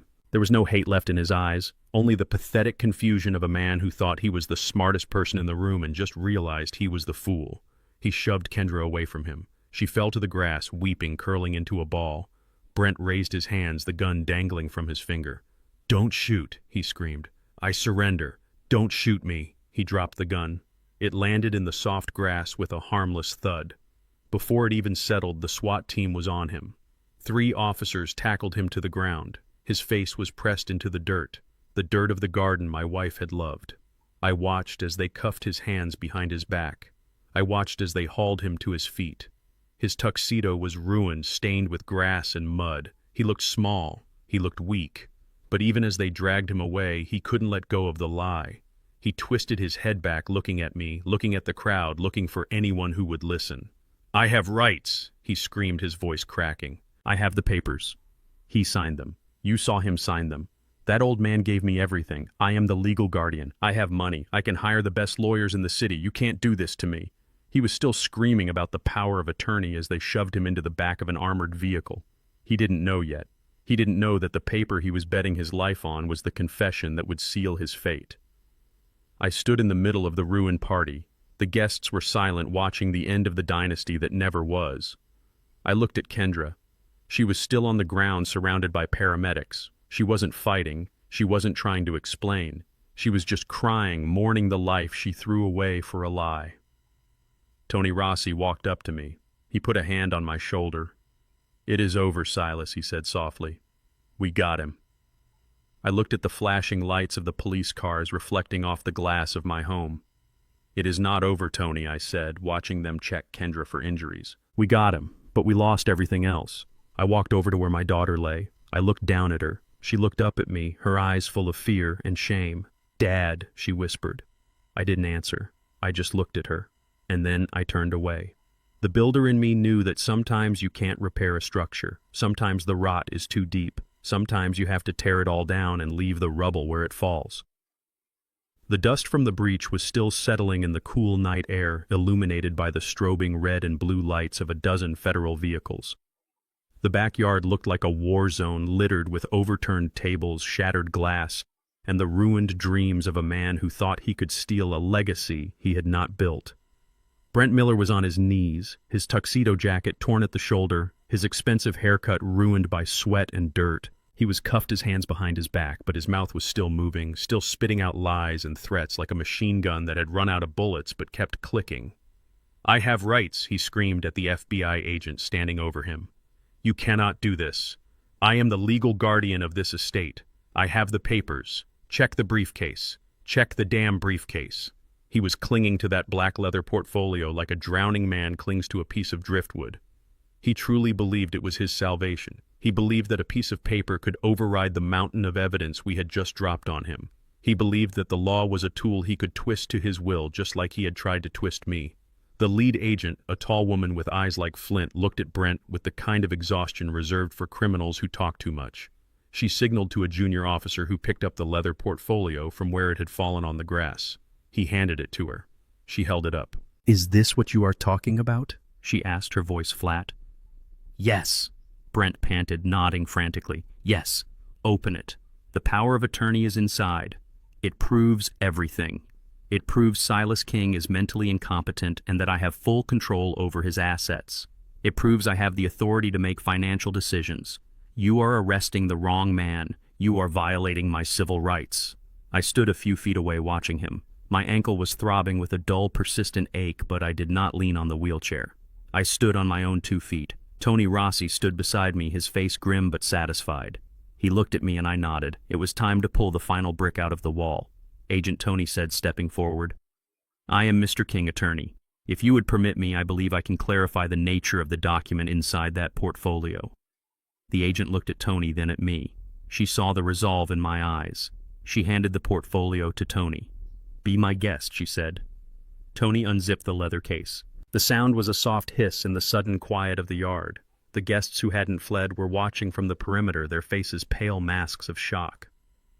Kendra was still sobbing on the ground, attended by a paramedic, but even she went silent, watching the portfolio. Tony pulled out the cream-colored document. He handled it with care like it was a loaded weapon. He smoothed it out under the harsh glare of the tactical lights. Brent was grinning now, a manic, desperate rictus. "Read it," he shouted. "Read it to them, Rossi. Tell them who owns this house. Tell them who owns the money. Tell them I am in charge." Tony looked at Brent over the top of his glasses. He looked at him with a mixture of pity and contempt. "I will read it," Tony said calmly. "But I do not think it says what you think it says." He cleared his throat and began to read aloud, his voice projecting clearly across the ruined garden. "This document is titled Confession of Embezzlement and Voluntary Asset Transfer." Brent blinkered. The grin faltered. What he whispered. Tony continued reading, ignoring him. "I, Brent Miller, being of sound mind, hereby confess to the systematic theft of funds from the estate of Silas and Althea King, totaling over $2 million. I admit to the falsification of financial records. I admit to the illegal procurement and administration of digoxin to Althea King, resulting in her death." "No," Brent screamed. He tried to lunge forward, but the agent held him down. "No. That is a lie. That is not what it says. It says power of attorney. I wrote it myself. I printed it myself." Tony raised his voice, drowning out Brent protests. "Furthermore, as restitution for these crimes, I, Brent Miller, voluntarily transfer all personal assets, including the contents of offshore accounts located in the Cayman Islands, under the shell company BM Holdings to Silas King, effective immediately. This transfer includes real estate vehicles and all liquid cash." He stopped reading and looked down at Brent. "Does that sound like a power of attorney to you, son?" he asked. Brent was shaking his head violently, his eyes wide with panic. "You switched them," he yelled at me. "You switched the papers. I didn't sign that. I signed the insurance form. You tricked me." I stepped closer to him. My shadow fell over his face. "I didn't trick you, Brent," I said. "I gave you exactly what you asked for. You wanted a signature. You were so desperate for it you didn't even look at what you were forcing me to sign." "Show him the signature, Tony," I said. Tony turned the document around. He knelt down so the paper was inches from Brent's face. "Look closely," Tony said, pointing to the bottom of the page. Brent stared at the paper. He saw the jagged, uneven scrawl of my name, Silas King, on the claimant line. But then his eyes drifted to the right, to the witness line. There, in bold blue ink, was his own signature. Brent Miller. He had signed it. In the kitchen, while he was crushing my hand, while he was threatening to throw me in an asylum, he had signed as the witness to his own destruction. He had been so focused on my hand, on making sure I didn't mess up the paper, that he had blindly put his own name on the line next to mine to validate the document. The color drained from his face, leaving him looking like a corpse. His mouth opened, but no air came in. He made a small, choking sound. "I signed it," he whispered. "I signed it." "Yes, you did," I said. "And because you signed it in front of a witness, me and technically your wife who was in the room, it is a binding legal contract. You just confessed to murder and theft, Brent. And you gave me back every single dime you stole plus interest." Brent looked up at me. The arrogance was gone. The rage was gone. All that was left was the hollow terror of a man who realizes he has dug his own grave and jumped in. But he stammered, "But I am smart. I am smarter than you. You are just a bricklayer." I leaned down, my face close to his. "I am a builder's son," I said. "And the first rule of building is that you always check the foundation before you start construction. You built your whole life on a foundation of lies and arrogance. All I had to do was pull one pin and watch it all come down." The FBI agent stepped in. "That is enough," she said. She hauled Brent to his feet. "Brent Miller, you are under arrest for money laundering, wire fraud, and the murder of Althea King. You have the right to remain silent." Brent didn't fight this time. He was limp. His legs dragged through the grass as they pulled him toward the armored van. He kept looking back at me over his shoulder. His eyes were wide, filled with a horror that went beyond prison. He was looking at me like I was a monster. He was wrong. I wasn't a monster. I was just a man who loved his wife enough to become one for a little while. I watched them shove him into the back of the van. The heavy doors slammed shut with a finality that echoed in my bones. It was over. The wolf was caged. I turned back to the yard. The guests were gone, herded out by the police. The only people left were the agents collecting evidence, Tony Rossi and Kendra. Kendra was sitting on the edge of the stage, a paramedic checking her blood pressure. She looked small and broken. Her makeup was smeared and her expensive dress was torn. She wasn't looking at the van. She was looking at me. I walked over to her. My ankle was screaming in protest, but I didn't stop. I stopped a few feet away. "Dad," she said, her voice cracking. I looked at her. I looked at the child I had raised. I looked at the woman who had watched her husband mix poison into her mother tea. "Don't call me that," I said. My voice was quiet, but it carried the weight of 1,000 disappointments. She flinched as if I had hit her. "But I didn't know he was going to kill you," she sobbed. "I swear, Dad. I thought we were just going to put you in a home. I didn't know about the poison. I didn't know about Mom." I reached into my pocket. I pulled out the orange pill bottle I had found in her purse days ago.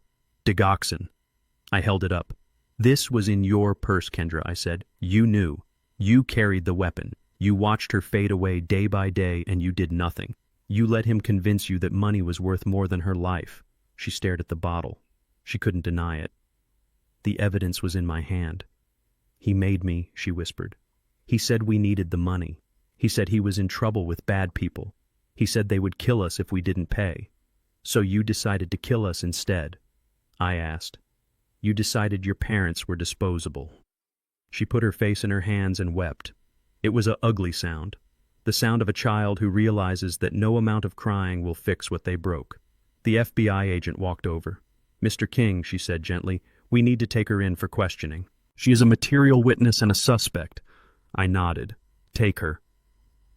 2 officers helped Kendra up. She looked at me, her eyes pleading.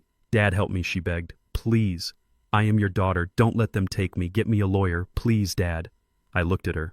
I remembered holding her when she was a baby. I remembered her first day of school. I remembered the pride I felt when she graduated. And then I remembered Althea lying in her casket, cold and still, because of the greed that lived in this woman's heart. I turned my back on her. "You made your choice, Kendra," I said to the night air. "Now you have to live with it." I heard her screaming my name as they led her away. I didn't turn around. I couldn't. If I turned around, I might break. And I had to stay strong. I had to finish this. Tony walked up to me. He put a hand on my shoulder. "It is done, Silas," he said softly. "They are both in custody. The ledger is secure. The hard drive is secure. We got them." I looked at the empty yard. The party decorations looked like garbage now. The white tents were sagging. "We got them," I repeated. But the victory tasted like ash in my mouth. I looked at the house. My home. It felt empty, hollow. It wasn't a home anymore. It was a crime scene, a memorial to a life that had been stolen. "What now?" Tony asked. I looked at him. I looked at the friend who had stood by me when my own blood turned against me. "Now," I said, reaching into my pocket and pulling out the keys Brent had taken from me days ago. "Now I am going to sell this place. I am going to burn the memories of them out of my head. And then I am going to build something new.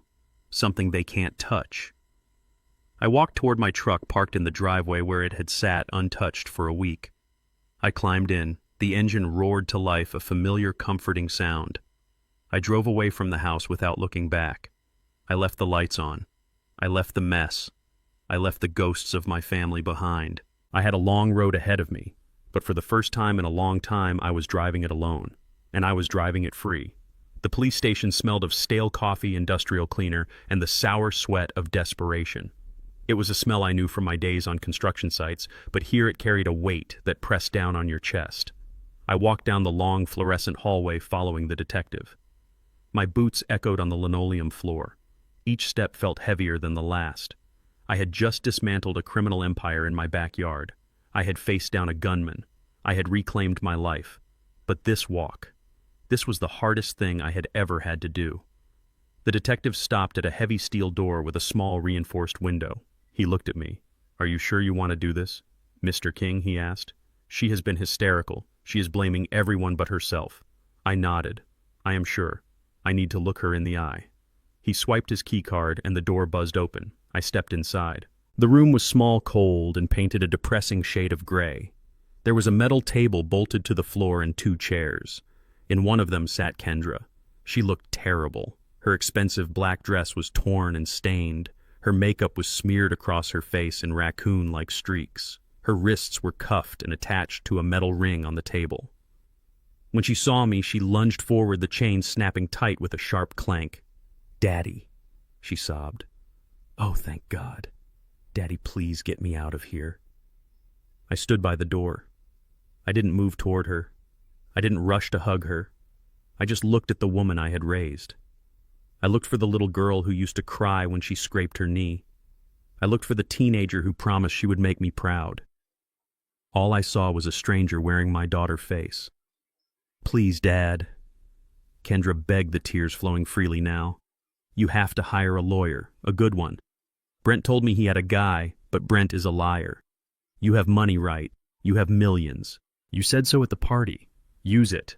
Get me bail. I can't stay here." The women in the holding cell looked at me like they wanted to kill me. I pulled out the metal chair opposite her and sat down slowly. The legs scraped against the floor. "You want a lawyer?" I asked, my voice low and flat. "Yes," she cried, nodding frantically. "The public defender is useless. He said I am looking at 20 years. 20 years, Daddy. I can't do 20 years. I am a victim here, a victim," I repeated.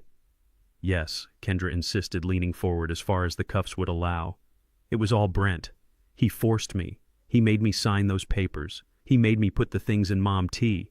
I was scared of him, Dad. He threatened me. He said he would hurt you if I didn't help him. I did it to protect you." I listened to the lie. It was a good lie. If I hadn't heard the recordings myself, I might have believed it. She sounded terrified. She sounded convincing. But I had heard her voice on the tape. I had heard the cold calculation when she suggested switching to insulin because it was harder to trace. I had heard her laugh when they talked about putting me in a home. I reached into my jacket pocket. Kendra's eyes tracked my movement, hopeful. She probably thought I was reaching for my checkbook. She thought I was reaching for the pen that would sign her freedom. Instead, I pulled out a small orange plastic bottle. I placed it on the metal table between us. The sound of the plastic hitting the steel was soft, but in that small room, it sounded like a gavel. "Digoxin." Kendra froze. Her eyes locked onto the bottle. The sobbing stopped instantly. The hope vanished, replaced by a cold, hard fear. "I found this in your purse, Kendra," I said. "Not Brent purse. Your purse." She opened her mouth to speak, but no sound came out. She licked her lips nervously. "Brent gave it to me," she stammered. "He told me to hold it." "Stop," I said. My voice wasn't loud, but it slammed the door on her excuses. "Just stop. I heard the tapes, Kendra. I heard you talking about the dosage. I heard you talking about how she was taking too long to die." I leaned forward. I looked deep into her eyes. "Tell me," I whispered. "Did she suffer?" Kendra flinched as if I had slapped her. "Did your mother suffer when you poisoned her?" I asked again, louder this time. "Did her stomach hurt? Did she get dizzy? Did she look at you with those trusting eyes while you handed her the cup that was killing her?" Kendra looked away. She stared at the wall. "She trusted you," I said. "She defended you. When I said you were spending too much money, she said, 'Let her enjoy her life, Silas.' When I said Brent was a shark, she said he makes Kendra happy. She loved you more than her own life, and you watched her die." "I didn't want to watch," Kendra whispered. Her voice was different now. The hysterical victim act was dropping. "But you did," I said. You watched because you wanted the money. You wanted the house. You wanted the status. I slammed my hand on the table. "Look at me," I commanded. She turned her head slowly. Her eyes were dry now. The mask was gone. "Why?" I asked. "Just tell me why. We gave you everything. We paid for your college. We paid for your wedding. We helped you with the down payment on your first house. Why wasn't it enough?" Kendra's face twisted. It wasn't sadness anymore. It was rage. Pure, ugly resentment that had been festering for years. Enough, she spat. "You think that was enough? You lived like paupers, Dad. You had millions of dollars sitting in a bank account, and we were living paycheck to paycheck trying to keep up appearances." She leaned in the chains, straining. "Do you know what it was like?" she hissed. "Do you know what it was like to go to that private school you sent me to and be the poor kid? To have friends who went to Europe for the summer while we went to the public park? You had all that money and you made me live like I was nobody." I sat back stunned. This was the truth. This was the rot at the core of her soul. "We taught you the value of work," I said. "We taught you that money is a tool, not a lifestyle. You taught me to be ashamed," she screamed. "You hoarded it. You sat on a mountain of cash like a dragon while Brent and I drowned in debt. We needed that money. We deserved that money. It was going to be mine eventually anyway. Why did I have to wait until I was old to enjoy it? Why did Mom have to live another 20 years clutching her purse strings while I suffered?" "Suffered?" I asked quietly. "You lived in a luxury apartment. You drove a Mercedes. You wore designer clothes. You didn't suffer, Kendra. You were just greedy." "It wasn't greed," she yelled. "It was survival. In our world, you are what you have. And we didn't have enough. Brent needed capital. He could have been a billionaire if you had just given him the seed money. But no. You had to be the humble bricklayer. You had to play the martyr." She laughed a bitter, jagged sound. "And look at you now," she sneered. "The big hero. You think you won. You are just a lonely old man with a pile of money and no one to leave it to. You killed this family, Dad. You killed it with your secrets and your tests. If you had just given us the money, Mom would be alive." The accusation hung in the air, toxic and heavy. She was blaming me. She was blaming my thrift for her murder. She was twisting reality to justify the unjustifiable. I looked at her and I finally understood. There was no reaching her. The daughter I loved was gone. Maybe she had been gone for a long time, consumed by the envy and entitlement that Brent had fed her. I stood up. The chair scraped against the floor again. "I am done," I said. "Wait," Kendra said. Her face changed again. The anger vanished, replaced by panic as she realized she had gone too far. "Dad, wait. I didn't mean that. I am just stressed. I am scared. Please. You can't leave me here." I walked to the door. I knocked on the steel. "Dad, please," she screamed, pulling at her cuffs. "I am your daughter. You can't let me go to prison. I will die in here. I am not strong like you." I stopped with my hand on the door handle. I didn't turn around. "You are right," I said to the cold metal door. "You are not strong. You are weak, and you are dangerous because of it." "Dad, get me a lawyer," she shrieked. "You have to. You owe me." "I owe you nothing," I said. "I gave you life. I gave you love, and you gave me a funeral for my wife and a plot to put me in the ground next to her. The debt is paid, Kendra." I signaled the guard. The buzzer sounded. "Dad, no. Don't walk away, Dad." I stepped out into the hallway. The heavy steel door slammed shut, cutting off her screams. I stood there for a moment, leaning against the concrete wall. I felt old. Older than my 70 years. My heart felt like a stone in my chest. I had just condemned my own child to a cage.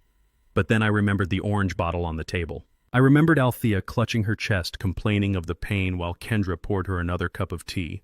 I pushed off the wall. I straightened my back. I walked down the hallway toward the exit. The detective was waiting for me at the front desk. "Did you get what you needed, Mr. King?" he asked. I nodded.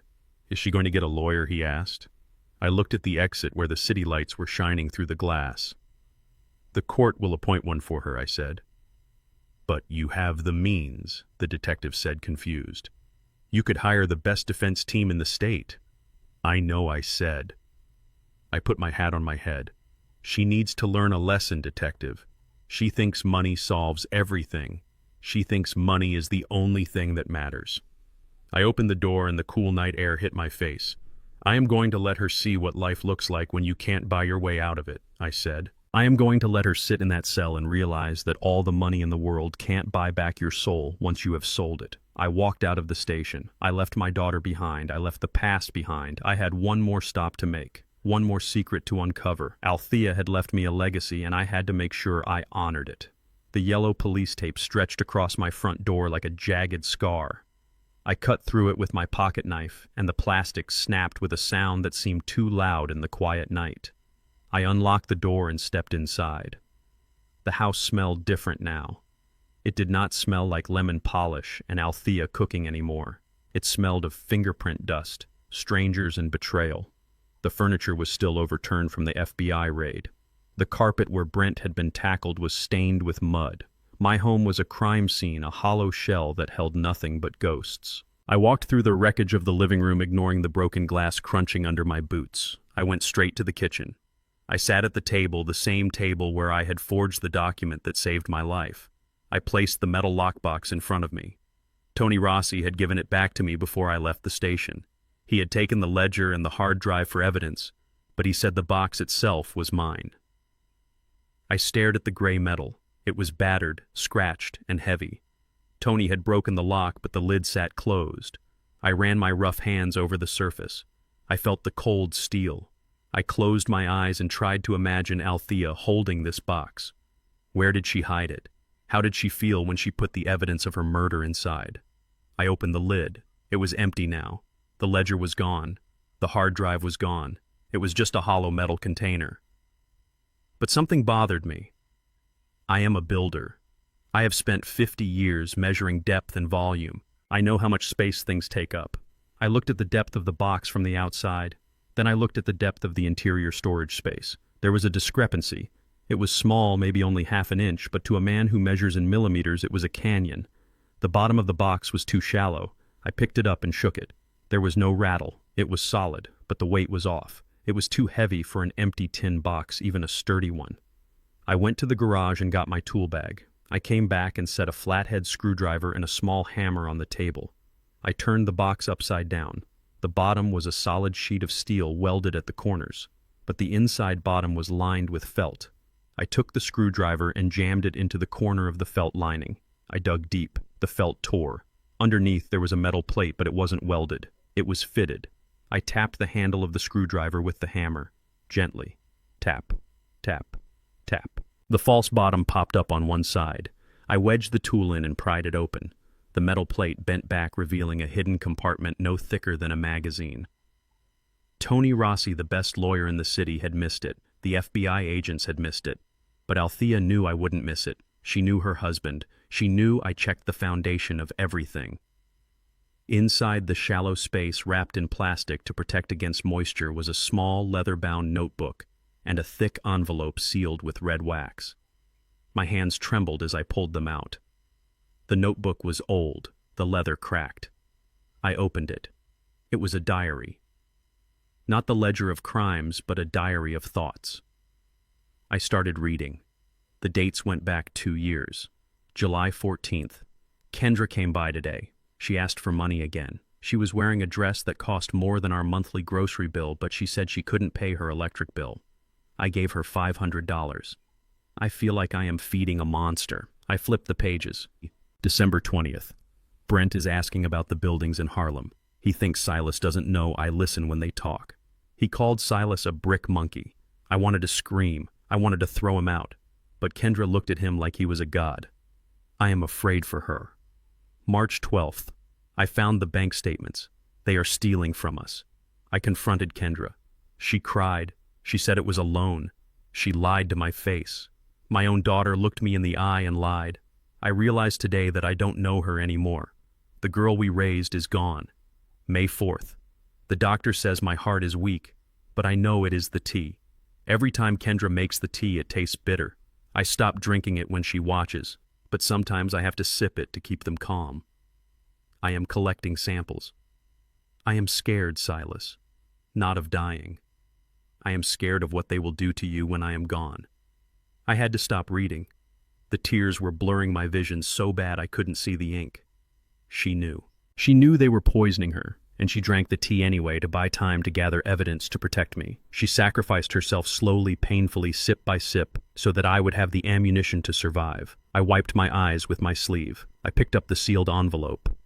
On the front, in her beautiful cursive handwriting, it said, "To Silas, read this only when it is over." I broke the wax seal. I pulled out several sheets of legal paper. It was a will, a holographic will, handwritten and witnessed by a notary I didn't recognize. But it wasn't just a distribution of assets. It was a letter, a final instruction manual from the grave.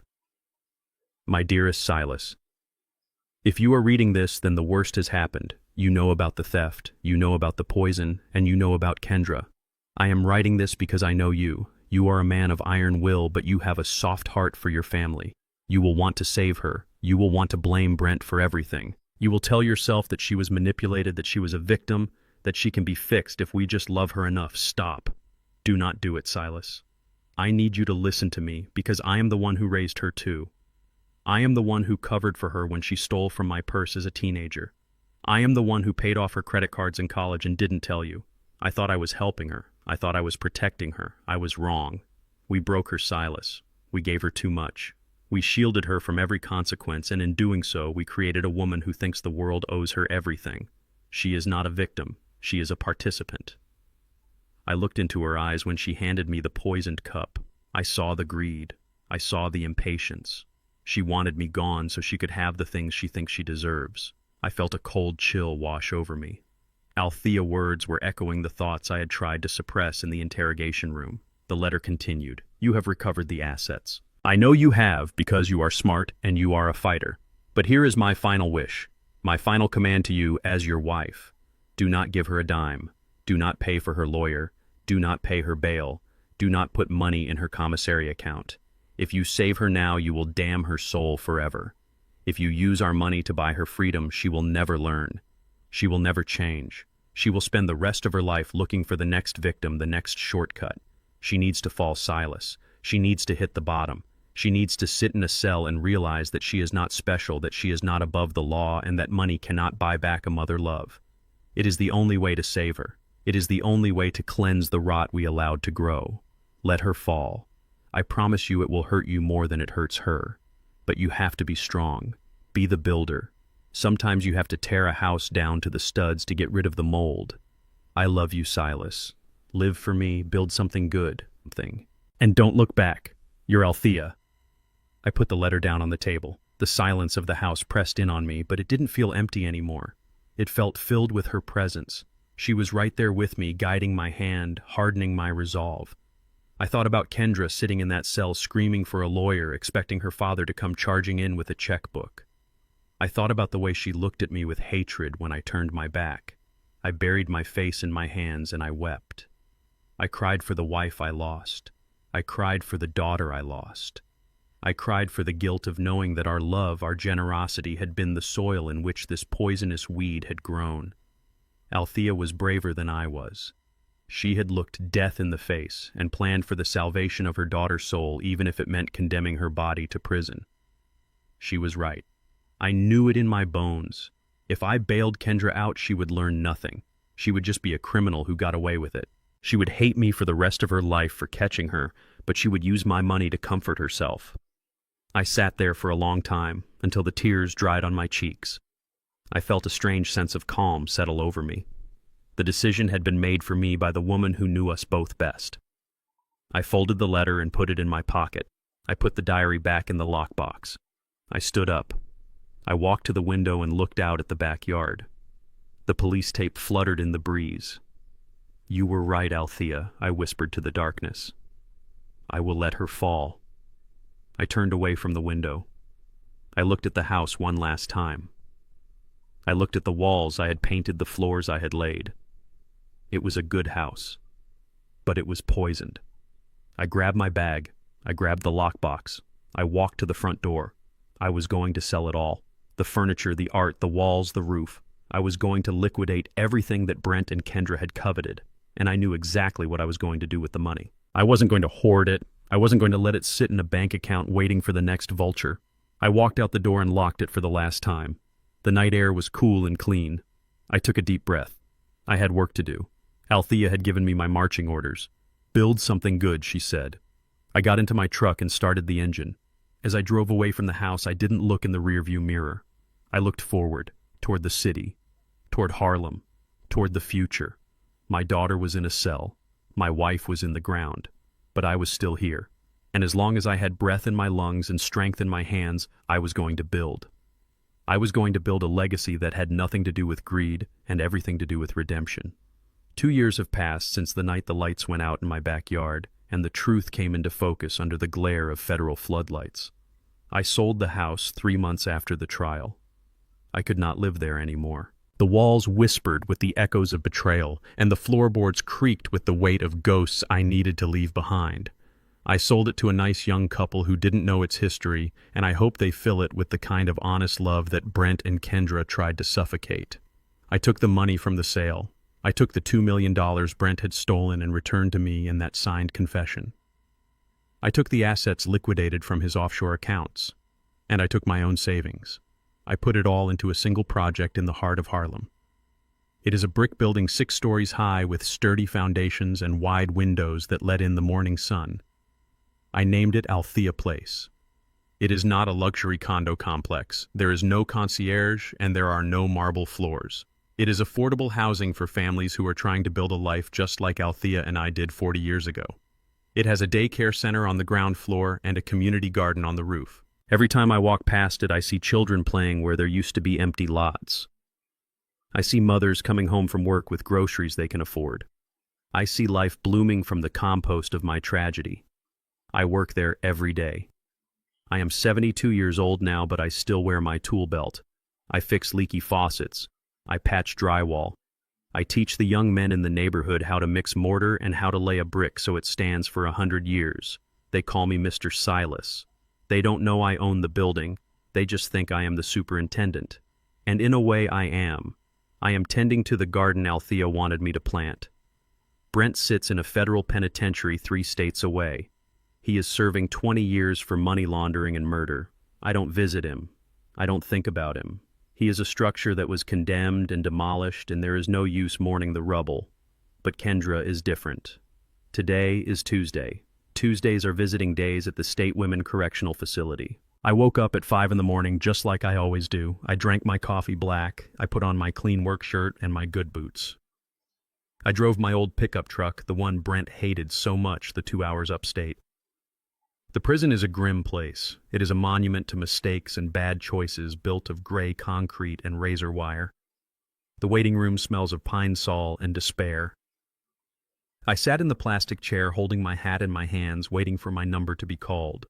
When the buzzer sounded, I walked through the metal detector and into the visiting room. It is a large cafeteria-style room filled with tables bolted to the floor. I sat at table 12. A few minutes later, the door on the far side opened. A line of women in orange jumpsuits walked in. They shuffled their feet, their heads down. I almost didn't recognize her at first. The Kendra who walked toward me was not the woman who wore silk robes and drank imported wine. Her hair was cut short, chopped close to her scalp in a no-nonsense style that highlighted the sharp angles of her face. She wore no makeup, her skin was pale, and her hands were red and rough. She worked in the prison kitchen scrubbing pots and pans for 8 hours a day. She looked 10 years older than the woman I saw at the gala, but she also looked clearer. She sat down across from me. She didn't lunge for my hands like she did at the police station. She didn't cry. She kept her hands folded in her lap. She looked me in the eye. "Hello, Dad," she said softly. "Hello, Kendra," I replied.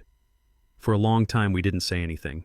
We just sat there in the noise of the visiting room, 2 survivors of a shipwreck looking at each other across the wreckage. "I heard you finished the building," she said. "I saw a picture in a magazine one of the guards had. It looks beautiful." "Mom would have loved the garden on the roof." "She would have," I said. "I planted azaleas, her favorite." Kendra nodded. A small, sad smile touched her lips. I remember she used to make me help her prune them. I hated it then. I kept worrying about getting dirt under my fingernails. She looked down at her hands. They were calloused now.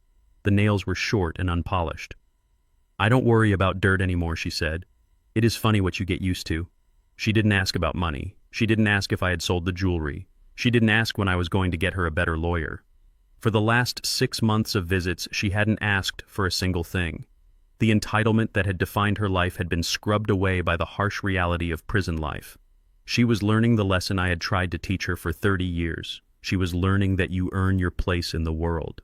"How are you holding up?" I asked. "I am okay," she said. "I am reading a lot. I am taking classes, GED, tutoring for some of the younger girls. It feels good to be useful. It feels good to do something that isn't about me." She looked up at me again. Her eyes were wet, but the tears didn't fall. "How are you, Dad? Are you eating enough? Is your ankle bothering you?" I blinked, surprised. It was the first time in 20 years she had asked me how I was without an agenda. She wasn't asking because she wanted to gauge my weakness. She was asking because she cared. "I am doing fine, Kendra," I said. "My ankle talks to me when it rains, but I listen to it. I am eating, I am working, I am living." She nodded. "Good, that is good. You deserve to live, Dad. You deserve peace." The guard called out. 5 minutes. I reached into my pocket. I pulled out a small folded piece of paper. I slid it across the metal table. Kendra looked at it but didn't touch it. "What is this?" she asked. "It is a trust fund," I said. She pulled her hand back as if the paper were hot. "Dad, no. I don't want your money. I don't want anything. I caused enough damage chasing money. Please take it back." "Read it," I said sternly. She hesitated, then slowly unfolded the paper. Her eyes scanned the legal text. She frowned. "It is a savings account," I explained. "It has $20,000 in it. It is not a fortune. It is a safety net. But look at the date, Kendra. Look at the restriction clause." She squinted at the fine print. Access date, she read, October 14th, 2045. "That is right," I said. "That is the day you turn 50 years old. That is the day you will be released if you serve your full sentence with good behavior." I leaned forward. "I am not giving you money to make your life easier in here," I said. "You are going to do your time. You are going to scrub pots and you are going to sleep on a cot. But when you walk out of those gates, you are going to be a middle-aged woman with nothing. No home, no job history, no husband." I pointed at the paper. "That money will be there waiting for you. It is enough to rent a small apartment. It is enough to buy a used car and a suit for a job interview. It is a second chance, Kendra, but you have to earn it. You have to survive the next 18 years and come out the other side as a person worthy of that fresh start." Kendra stared at the paper. Her hands were shaking. She looked up at me, and for the first time I saw the daughter I had lost. I saw the spark of the girl who used to draw pictures of houses and say she wanted to be a builder like her daddy. "Thank you," she whispered. Her voice broke. "Thank you, Dad. I don't deserve it." "Maybe not," I said. "But Althea believed in second chances. And she believed in you. This is her gift, Kendra, not mine. She wanted you to have a floor to stand on when you finally stopped falling." Kendra pressed the paper to her chest. She closed her eyes and let the tears come. They were honest tears, cleansing tears. "I am so sorry," she sobbed. "I am so sorry for everything. I know I said—" I stood up. My time was up. "I forgive you, Kendra," I said. She looked up, startled. "I forgive you," I repeated. "Because holding on to the hate is too heavy for an old man to carry. I forgive you, but I will not forget, and I will not save you from the work you have to do. You are on your own in there, but I will be waiting out here." I turned and walked away. I heard her whisper, "I love you, Dad," behind me. I didn't turn back. I kept walking. I walked out of the prison into the bright afternoon sun. The air tasted sweet. It tasted like freedom. I climbed into my truck. The seat was worn and comfortable, molding to my back like an old friend. I started the engine. It rumbled to life, a steady, reliable heartbeat. I drove down the winding road away from the gray walls and the razor wire. I drove toward the highway, toward the city, toward the sunset, painting the sky in shades of purple and gold. I thought about Althea. I thought about the lockbox. It was empty now, sitting on a shelf in my new apartment. Its job was done. It had revealed the truth. It had purged the poison from my life. People say blood is thicker than water. They say family is everything. But I learned the hard way that sometimes blood can turn toxic. Sometimes you have to cut off a limb to save the body. I had cut the rot out. I had torn down the condemned house. And now, on the bedrock of the truth, I was building something new. I looked at the road ahead. It was open. It was clear. I am Silas King. I am a builder. I am a survivor. And for the first time in a long time, I am at peace. I rolled down the window and let the wind hit my face, driving my old truck into the rest of my life. I learned that you cannot buy loyalty and you cannot inherit integrity. For years, I thought hiding my wealth was about protecting my privacy, but it was really about protecting my family from their own worst instincts. I failed to save them, but I saved myself. True family is not defined by DNA. It is defined by who stands next to you when the lights go out. If you are holding on to someone who hurts you just because they are family, let them go. Peace is worth more than any inheritance. Did you agree with my decision to leave Kendra in prison? Let me know in the comments below and tell me where you are listening from.